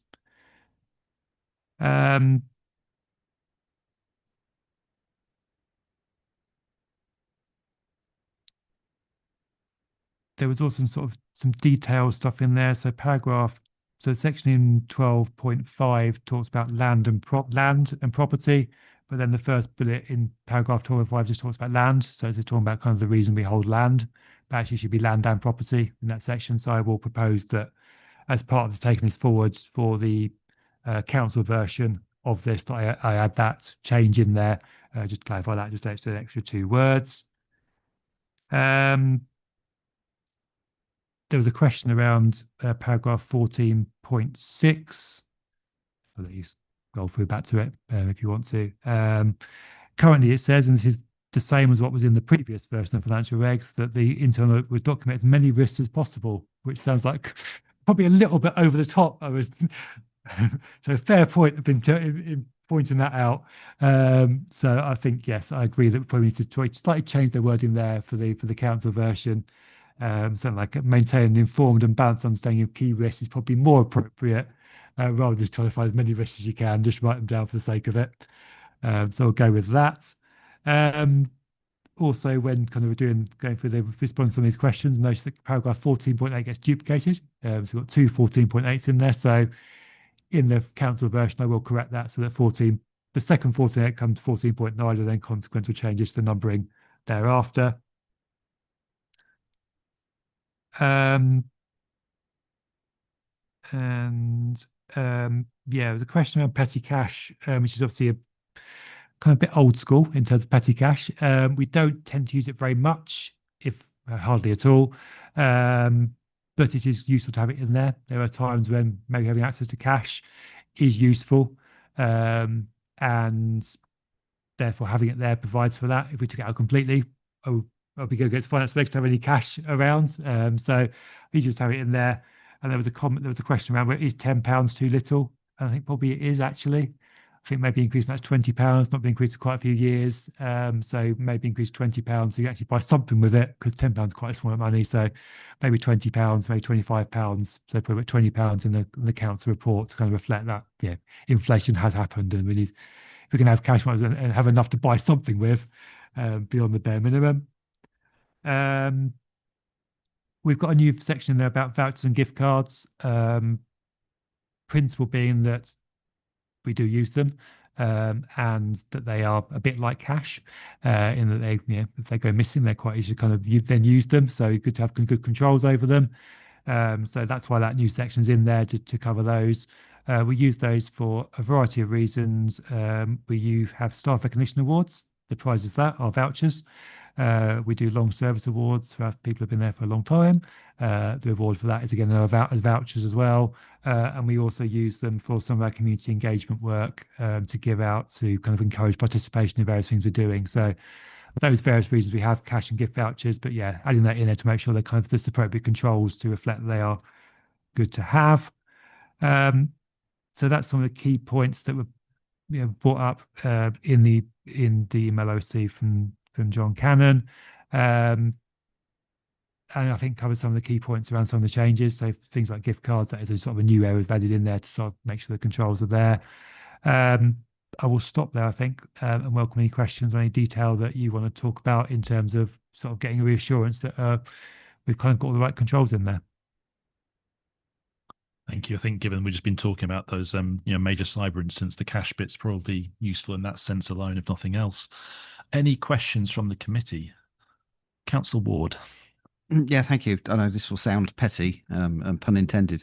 The petty cash point on 17.2, is there, just an understanding, there's a very specific thing in there about not buying stamps. Is that because of something that's happened or some regulation, or it just seems very curious? I mean, there's lots of things you could not buy, and I'm just wondering why we're calling out not buying stamps. I don't know if it's some sort of arcane regulation that we still need or something. It's not like a regulation. It's just the fact that we don't, because stamps essentially have value, and if you could store them quite easily, you don't want someone going up by lots of stamps with petty cash and then keep on topping up the petty cash. So we have a stockpile of stamps just sitting there, which if they went missing would be quite a loss to the authority. So that's my main reason for it. They're again a bit like gift vouchers, or they're not quite as good these days, but they can go walk if they went walkabouts. It could be quite a big loss. So it's just not buying too many stamps with your petty cash. Okay. Really, well, these days that's not many stamps, but yeah, it's just like that. We used to have much bigger balances, and some of these rules are just inherited from our previous financial regulations when things were slightly different. But I think the principle still works. There's no point just getting rid of them for the sake of it. Yeah. Okay. Mm-hmm. Councillor Brown. So first question, just to confirm that most of these changes are around terminology and clarification rather than policy changes. Is that correct? Yeah, there's a few minor policy changes in there where we've doing things slightly differently, but none of them are major, and a lot of them are things that have kind of evolved over time and kind of now look like good practice compared to when they were first written. Yeah, and then a specific question about the vouchers. Are they subject to the usual sort of procurement rules and supplier rules and all of that kind of thing, or not? I mean, the values are talking about Because the values but so these are low. thresholds for procurement. Yeah, they're below the threshold, of course. I was just thinking about local suppliers rather than, yes, the shop local thing, which I care about a lot. But yes, they would come below those thresholds. But it'd be good practice anyway, wouldn't it? And then I was just going to ask about the one about the executive member can only approve new projects up to 100,000. Is that a given rule, but it just needed clarification? In 5.7, it says to add new projects. That has been there. Is that a change to policy, or just it's a clarification of what was already happening?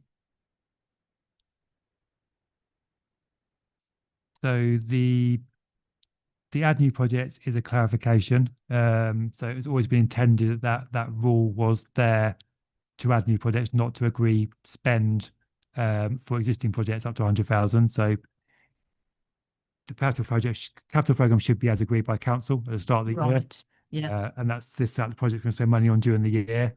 There are occasions when it's good to add new capital projects. So you've got the lower end value for capital, this 100,000, and makes sense to, particularly grant funded. Some get capital grants. So we use it for some points for that. So that's the add new projects, just clarify it's for that, not to kind of agree overspend on existing projects up to 100,000. Okay. That's why that's there. But then there is that new bit at the end of that paragraph, which I probably should have highlighted in the introduction, which is kind of a change to practice, but I think probably a sensible one, is that we've got a provision in there that says that if you go above the reporting thresholds in the table in 5.6, the spend should stop immediately. Now, there are projects that if that was to happen, you'd end up incurring huge amounts of costs to stop work and then have to restart it Right. again after you've got to Yeah. the cabinet meeting. So say, for example, the decarbonisation work, we found a big issue and had to just stop work immediately because it was going to go over the thresholds. Well, we're 99% of the way for the project to suddenly just down tools and start work. The compensation I have to pay to a contractor for doing that would probably be quite huge. Yep. And probably not worth the additional cost. Whereas, going to the exec member and saying, in this situation, do you think it's sensible to just try and get a cabinet meeting as quickly as we can, but to carry on the work in the meantime, so we're not incurring costs? Okay, thank you. Any further questions from the committee? John Cannon. Thank you. That's a really thoughtful update on the questions I put across. So thank you. There was a couple of other smaller things I just wanted to clarify while we're together, if we can, but mainly on roles and responsibilities and how a couple of things work. So take them in maybe pairs. At 8.4, we talk about feeder systems into the financial ledger. I just wanted to clarify, please, who takes lead responsibility for those systems in other departments? Is it the budget managers or the chief finance officer? And at the moment, it's written as though it's equitable, but that it's a joint responsibility. Comments on that would be welcome, just to clarify who owns it. And in a similar way, internal audit findings, I saw are you receive updates from service directorates on the progress that they make. And I just wondered if the roles should be reversed, where they should be owning those actions rather than you reporting to them on them. So should we take those two together? Who owns the feeder systems and who's actually accountable for making progress on internal audit actions? So in relation to feeder systems, is as implied, it's basically a joint effort because you need to have the information coming out of the feeder system and going into the finance system. And generally, when you've got data, you need to make sure it goes out of one and into the other, and that both bits are doing their bit part of the mix to make sure the data is moving across correctly. So the budget manager, service manager is responsible for making sure that the information coming out is the right data coming out, and then I or my team can be responsible for making sure that then data goes accurately into the accounting system to make sure that it all flows in properly and that the end result is the appropriate one. And then it does so that I've kind of got oversight for the whole process, because someone should have oversight for all of it to make sure that the whole thing's working rather than the two bits never quite meeting. Right. So yeah, I think it's a bit of both, but kind of that's the reason why I've got the two parts to it. In relation to the SIAS recommendations, so as the committee will be aware that when we have an audit, there will be recommendations coming out of that, and the management agree actions in relation to those. The current process is that for medium and high priority recommendations, they're recorded on IdeaGen, and it is the responsibility of the service manager usually, or the manager in the area that's been audited, to ensure that those actions take place. But because it's on IdeaGen and we want that to be a repository of the truth in terms of the information that's about that, Tim in my team, who is our risk and improvement manager, as officer, make sure that all those updates take place in IdeaGen. And then he also then collates reports to directors, which includes the status of those actions and also the KPIs and everything else that kind of sits in their area on a regular basis, so that he reports back to the directors to make sure they're aware of what's going on. I would expect the automatic directors to be aware, but it's good to have that kind of cycle to make sure they've got accurate reporting. And that also means that if members of this committee or any other councillors or overview and scrutiny want to access that stuff on Idea Gen, it is there and accessible. Thank you. Should we do the next pair? Yep. You mentioned yourself that the petty cash regs and so on referenced quite an old school way of doing things, but it's still relevant. And just taking it forward from there, I wondered that what's not mentioned specifically is any online banking or treasury facilities where staff might be able to dial up or access banking facilities remotely, instantly. And conversely, is there any online income that needs to be addressed within the regs in terms of managing instant transfers in? So it's the instantaneous banking that I'm thinking of here. Is there anything else to recognise in the regs for that, please? Yeah, I think you made quite a good point there in terms of we do have controls over money leaving the authority. So we've got all the controls in most of the finance system, which means that there's split responsibilities, which are kind of covered in the regs. But yeah, there is also that next step that transactions in the finance system then need to be actually processed out. So where you've got payments out, usually by backs, you need a process to do that. That does have split responsibility in there. So an officer will upload the transactions from the finance system into our backs portal, and the separate officer then authorises that. And equally, we look at treasury transactions and payments direct through our bank, because we also do sort of basically CHAPS payments through our bank. There's also split responsibilities there. No person can do the whole of that process. It needs two people to be involved. So I think you're right. There probably is something to reflect, and I'll look how we do that for the council versus this paper, to say actually to confirm there will be that split responsibility for those kind of transactions on the money going out. So obviously really the high risk bit, money leaving the authority, is always high risk. And I think on the income side, not such an issue. That probably is already covered. So we've already got, just checking on bit there. So under the collection of income bit, the second bullet point covers payments of under £50. So the assumption is that for low value payments, we expect income in advance, and that to come in via card payments. Now, all card payments will then flow directly into our bank. They won't go anywhere else. They can't go else in between. So there's sort of not much risk there. And then makes the feeder system then gets updated again. So then the services they're provided to kind of, the people then get what they paid for. They're paying for a service. In terms of where we're raising actual invoices, that's done for our finance system. And then the invoice itself says how to pay. Ideally, they pay via backs, because that's the cheapest, and that's what we put it towards. That's the cheapest way they're paying us. But they can also pay by card, or they can go to post office and pay by cheque or cash if they really want to.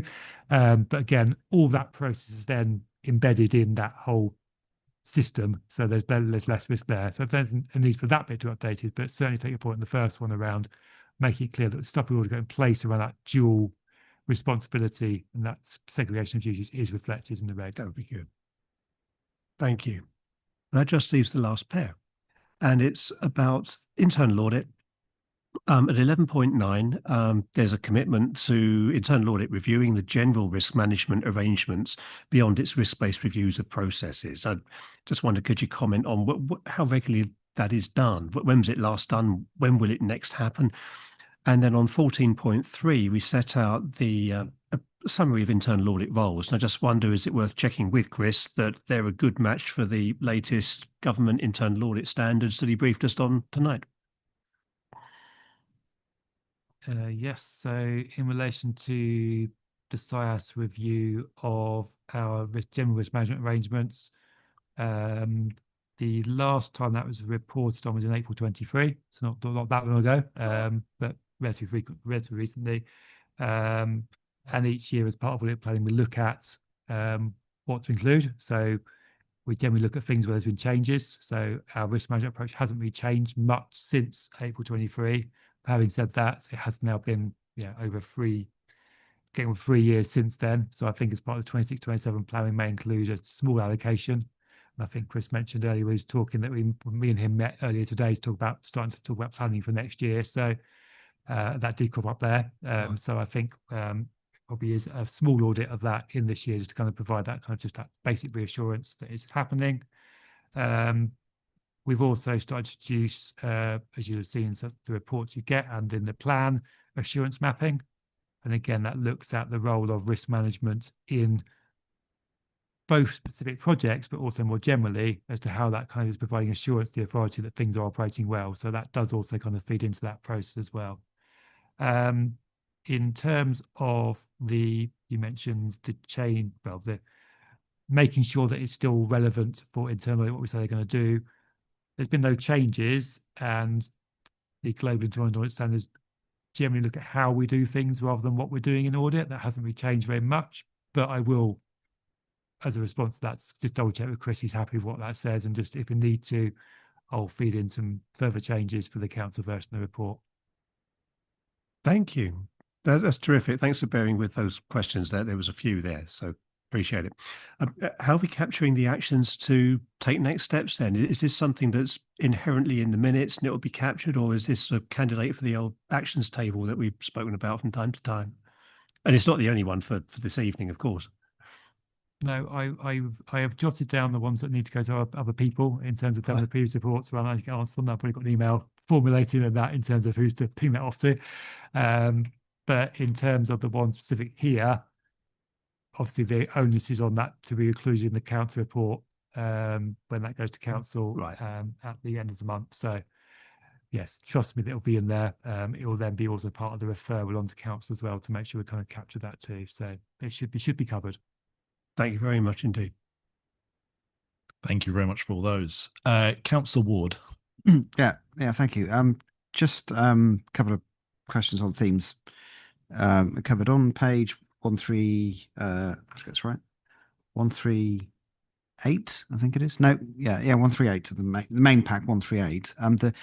The table, the budget holder capital overspend table seems curiously over-engineered and complicated to have sort of graduations and ratchets, and so it's got a set of a fixed number as an overspend, then a percentage number, then a fixed number, then a percentage number. I mean, I guess it covers the whole range, but it just seems like it's sort of open for project managers to game picking the capital amounts to give them maximum flexibility, which I'm sure they don't. But why is it so complicated? Couldn't it just be simplified? It probably could be, actually, yes. You're probably right. It probably could get a fewer. I think 5% of a budget at 60,000 is probably not enough, but there are probably fewer graduations. As well as that sort of thing, would probably work. So yeah, let me have a look at it. Simply have changed. Yeah, that's how it's been for quite a while. That's how it's been for years. But yeah, I take the point that it seems a bit weird. We could. And my other point was a bit the theme that John was talking about, which was coming into the modern world. Have we got? I couldn't find anything. Have we got any statement about risk appetite to do with our financial regulations about crypto assets? So, as in using them, investing in them, taking them in as payment for, I want to pay my council tax in crypto, in Bitcoin, whatever. So, but I mean, a lot of organisations now will take a statement on that. Either way, they'll say we've got no appetite for this and just make it clear, or some may take a different view. But I don't know if we've stated it anywhere. And do you think we should in here? So in relation to whether we invest in crypto, that would come in our investment strategy. And whether I would say we're not going to invest in crypto. I think that's far too high risk. But that would come in there. I mean, we could explicitly say we don't take payment in cryptocurrencies. Certainly at the moment, I don't think that's a good way we want to go. I think there's too much risk there in terms of our understanding of it and whether the value is there and how we then transact that back into money we can actually use. So yeah, I guess we could add a statement to say that our payment should always be in pound sterling. Unless there's a particular view that we should be looking at whether we want to take more risk in relation to cryptocurrencies. Just seems a sensible thing to make sure. Then we've got clarity. If somebody asks, we know where the council stands on it. So I think it's one of those things where if things are on the up and you get paid in it, it probably works out quite nicely. But on the converse, if something with some of those currencies losing value overnight in some cases, I can imagine, again, the risk profile probably looks fairly negative on that. But yeah, I think probably agree with you on that council ward in terms of having that statement in there at least, so there's certainty over it. That feels like, very prudent, if nothing else.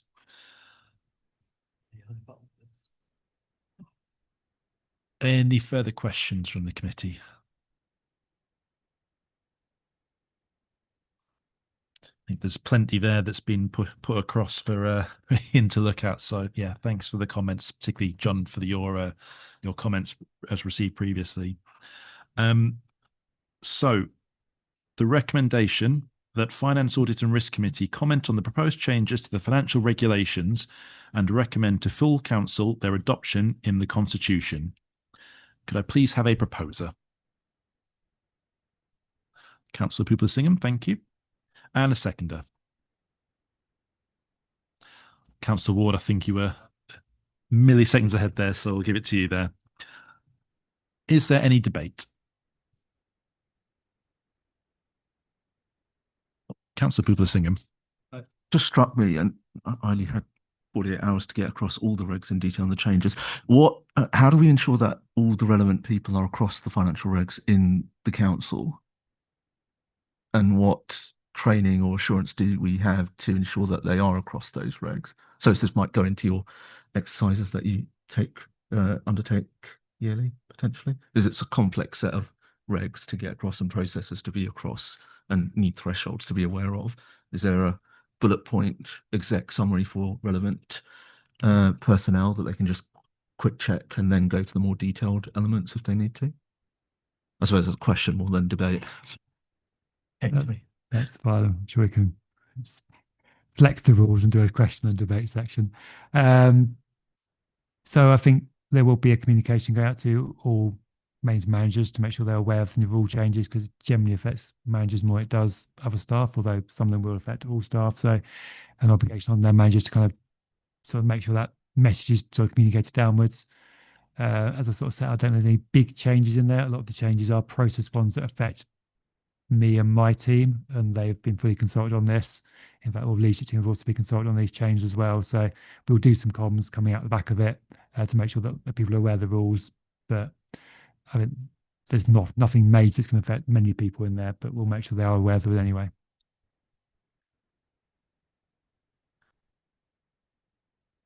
Thank you. Anything further from the committee?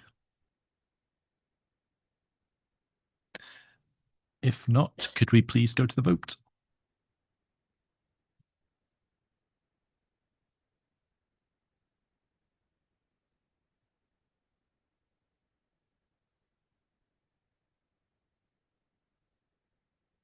That motion's carried. Thank you very much. Now move on to item 12, revenue and capital budgets for 2026-27 onwards. Hand over to Ian Cooper to present. Thank you, Chair. So the report tells a little story, not a very exciting story, but does have a little story. So we start in the background section with the medium-term financial strategy, and where we stood at that point was high uncertainty over our future funding. And on the back of that, it didn't set any particular targets for savings for 26-27, but set out that we need to be very aware of the potential need to make big savings if they were required, and that we would be using reserves to balance the budget in 26-27 as required, but there was a need to have a plan that was implementable to address the funding gap if one transpired. Linked to that, and moving into section 8, we thought that we'd be in a position this year where we have certainty of our funding, and that could be bad news in terms of our future funding. And therefore, we felt it was important to have a budget consultation with our residents. And the beginning of section 8 sets out both the aims of that survey, and also the results are detailed in Appendix A. And the brief summary of some of those results is detailed in that section at the beginning of section 8. Then since then, we've had the funding policy statement from government, which provide a bit more information on how Fair Funding 2 would work, which is both the new funding formula and the 3-year settlement. And provide a range of those, and then we sort of slowly have to narrow that range.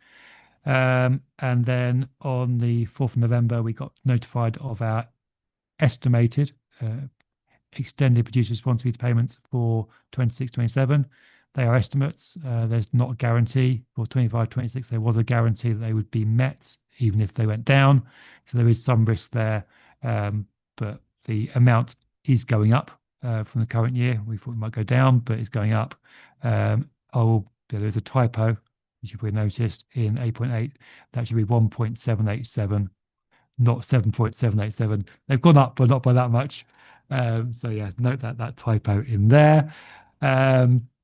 And then on the 17th of December, we got notified by government of our provisional settlements. Probably one of the more complicated provisional settlements we've had in terms of the grants that are flowing in and out. So there's still some work to do in terms of making sure that the grants are reflected properly in terms of where they're coming out of service areas. They're then not leaving them short, where they've been getting a specific grant before, they're now getting it going as general grant to make sure we're not losing out, but also not double counting money as well. But overall, it is at the high end of what we're forecasting in terms of our funding, and therefore that is good news in terms of what our requirements are. So table 8.9 then sets out what that looks like in year 2 and year 3 to 27, 28, 28, 29. Whilst it is a 3-year settlement, it is not guaranteed those funding amounts for the 2nd and 3rd year. I mean, they're guideline amounts. I mean, be brave of government, I think, to change them, but they have said that they're not guaranteed and they can be changed. So whilst we have a 3-year settlement, it's not quite as guaranteed as it could be. We've also, in that period, at the end of November, been notified of the position on our pension fund. The valuations are very strong, and that means that the amount we pay into the pension fund can be reduced significantly. So the lump sum is now gone. We're paying over £1 million, just over £1 million lump sum every year. That's now not required. And the percentage rate we pay on our pay bill has also gone down, equating to an annual saving of 1.28 million is our current estimate of what that will be. So that's a huge amount positively for our budget. We've then continued to work through the budget proposals. They initially went to the budget workshops at the beginning of November. Have been some changes to them since then. So Appendix A and B detail some of those. There are some further late changes linked to what I said before in the report on capital. There's a need for a bit more budget for capital bin purchases in 26-27 as well. So the cabinet version of papers will have a slight increase there for that in the capital list as the appendix there, which is Appendix B. Only in for 1 year at the moment, but to be kept under review as to whether that's needed on an ongoing basis. 8.13 then covers positioning to setting money aside for LGR. There will be costs there, probably not as much as 2 million, but setting aside some money in case there are some big costs there. Timing uncertain at the moment, but I think it's sensible to allocate those out because there should be the prospect for some early work providing better outcomes on LGR if we do the work early rather than leaving it all until we go into shadow authority stage. So that's the reason for vision there. Then bring all that together shows that even taking on all those proposed investments in terms of the revenue side and the savings and the funding and the change on the pension side, it looks like 28-29 will achieve a balanced budget without any significant savings required. So good positive sign there. And the shortfall in the previous 2 years is mainly driven by the amount being set aside for LGR. So the impact there. So underlying budget is quite well funded across all 3 years, which then says that we're looking at a use of reserves across the 2 years, so 26, 27 and 27, 28 of 2.455 million, which when you add all the bits of general fund reserve and the bits of the kind of accumulated business rates surpluses into the mix, and that came to about 19 million when we last looked at it. There's plenty spare there in terms of being able to fund that 2.455 million and then potentially look at, can we use some of that as investment, either as revenue or capital, because you can use revenue to fund capital expenditure over the next year or so into the district as an option, depending what's going to happen in the longer term. But that is all based on us increasing council tax by 2.99%, as is the principle set out by government for referendums, and is also the amount they assume we're going to increase it by in calculating our core spending power. So proposal still is that whilst it's looking positive, albeit by only £88,000 in the third year, we would still be looking at an increase in council tax 2.99% to maximise the services we can deliver over that period. So that is the report as in front of you. There'll also be a much more substantial refresh of all those numbers as part of the big report that goes to council at the end of February, and that will come back by the committee at the beginning of February and on to cabinet in the middle, in between, to have a level look at again before we get the final budget picture. But that's where we stand at the moment. Happy to take any questions. Thank you very much. Councillor Brown. Thank you. I mean, it's looking better than we expected, isn't it? Which is welcome news. I presume the fair funding review was based on a council tax increase of the maximum. Is that correct? So can you just comment what the risks would be on setting a different council tax increase? So yeah, the fair funding review looks at what funding you need according to the formula, and then deducts the assumption around how much funding you can raise, and then that is increased each year by the referendum principle of 2.99%. So yes, it assumes you will increase your we'll start off with your council tax as it is, and then continue to increase it. It does use some assumptions and some general numbers rather than specific ones for each area, because it's easier for government to do general assumptions rather than having to get data for everyone. But it is that broad principle. If we do not increase by the total maximum amount allowed, that is a shortfall forevermore. There is never yet been any opportunity to recover from councils that have not chose to increase council tax by the maximum allowed, because the referendum applies the following year on the base you applied in the previous year. So you can never recover that money ever again. So unless you're absolutely certain beyond all doubt that your funding is above what you need forevermore, my recommendation will always be to increase by the maximum amount allowed, to ensure that you can kind of continue to deliver the services on an ongoing basis. Okay, thank you. Just one more question about reserves. So you've told us this before, but I can't remember the figures of how much would be the minimum. Is it around 3 million that you would want? How much we will have based on this calculation when we go into unitaries? How much reserve will we still be holding based on these figures? And what are the risks associated with holding more or less in reserves? So yeah, when we did the budget for this current year, it was around about 3 million. You've heard me earlier talk about the kind of those specific risks around the general fund balance and how we've kind of underestimated them for this year. So part of that might be we want to increase that a little bit, but yeah, probably looking at £3 to £4 million as the minimum level of general fund reserves I'd recommend when I set the budget, which is one of the things I'm required to do when setting the budget, is to give you that recommendation. Currently, our general fund reserves kind of want you sort of saying when you kind of bring in all the kind of business rate gains that are sitting in the background that kind of flow in over time, looking at around about 19 million as what's available.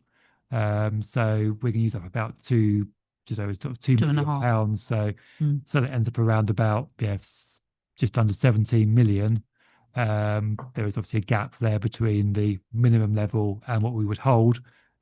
I wouldn't recommend you go to minimum level. That's a minimum level, I don't recommend your target level should be above that, albeit it doesn't have to be quite as high as we are at the moment. So the more reserves you hold, the more resilient you are, the more risk you can absorb, but equally it's money that's not being spent on the district. So there is that potential scope, given the requirement to have value for money and to make sure it's in line with our priorities, to maybe spend some of that money as some one-off investments, but it can't be spent on any ongoing spend. Okay, thank you. Councillor Ward. Thank you, Chair. Just considering the role of FAR versus the Cabinet and Council discussion. So just some questions on the revenue budget increases, and more the what are your thoughts on the prudence of these things, or the realism of them, as opposed to are they a good idea or not? The care line, page 181, the care line one, the big increase in the income from that. Have we got evidence to think that is credible? Because it's a pretty sizable return on investment in terms of the revenue increase from, you know, a relatively modest increase in marketing and the cost of the extra person, that sort of thing. So how believable do you think that is? It is something we've sort of seen. So we have done some more marketing and sort of seen increases in Careline income as a result of that. Yeah, Careline is a fairly unique service we've got. There is scope for it to be expanded to sort of wider areas, to more people. So I think the opportunity is there. Obviously, you need to keep an eye on it and make sure that kind of these things do come through. But I think those are, having looked at them, I think they are prudent assumptions. Not going to guarantee them, but I think they're prudent assumptions that are worth a bit of factoring into budget. But they do come with some risk. But I think the level they're sat at is plausible and realistic. Okay.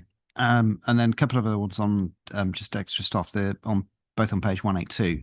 The customer's IT role is basically saying it's going to cost an extra, is it £60,000 a year to get a permanent person in place from a temporary person? But I can understand why. If we having to pay for the temporary person right now, normally making somebody permanent tends to generate savings, not cost their salary again. So I'm just wondering why that's an extra. Seems like an extra person's worth of money. The 61. So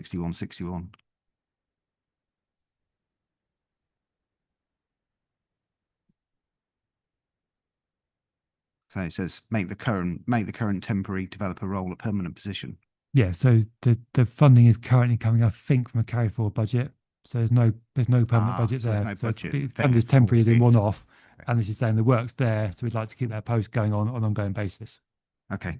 And then the last one in that sort of vein was just below down on enterprise. Do we really think the Churchgate project manager role is only going to be for 1 year? In terms of revenue budgets, that would probably be realistic. Once we're through the next year, I think we'll then look at capitalising expenditure on Churchgate. We'll be in a position where we look at capital budgets to fund it. Okay. So that's why it's going to be 1 year for revenue. Yes, potentially it could carry on, but it might be a different project manager at that point. Okay. But in we terms look of at this, capitalising that spend would- at that point. Okay. Thank you. Any further questions?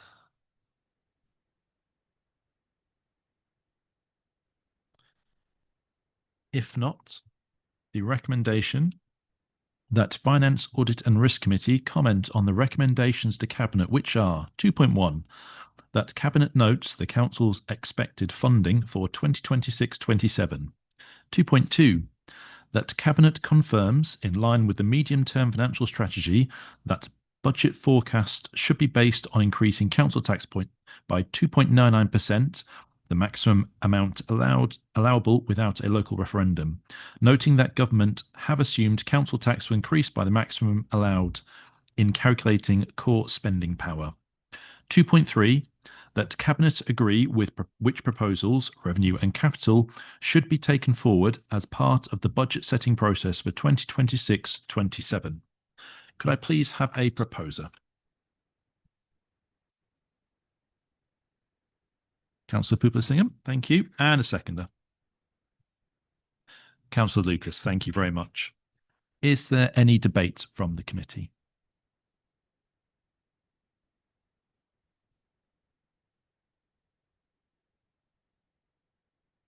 I think I'll just, probably reflecting some of the comments from before, that we are fortunate, I think, to be in a position where if worse had come to worse, the reserves were present and, things have been prudently managed so far, but clearly the outcome has been favourable to us. So it does give us that flexibility now for the next few years to hopefully make some useful decisions prior to whatever follows afterwards following us. So with Councillor Albert in the room, I'm sure you're already considering steps on that front. If there's no other debates from anyone, then can we please move to the vote?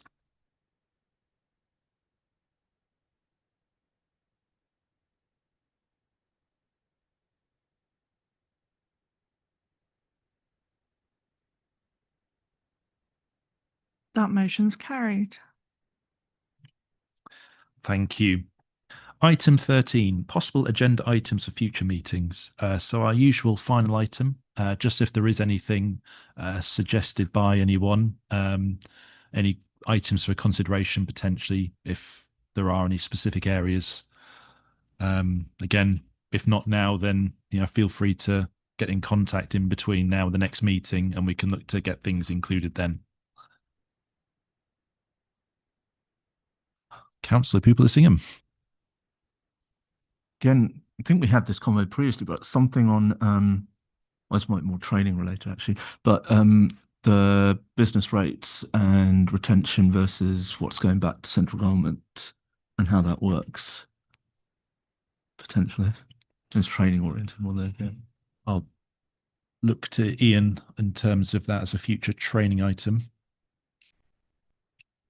Yeah, that's fine. We can I mean, some of that has changed with the new fair funding because there was a business rate reset all within that. So yeah, we probably would be useful to kind of go through how we're funded and how that all works and the risks and that. So yeah, happy to do that as part of a training session, either the next meeting or the one after. So sometime soon we'll do that. Thank you very much. Can't see anything else coming up at the moment. So if that is everything, then the next meeting is on Wednesday, the 4th of February, 2026. We'll close this meeting at 21:42. Thanks very much, everyone.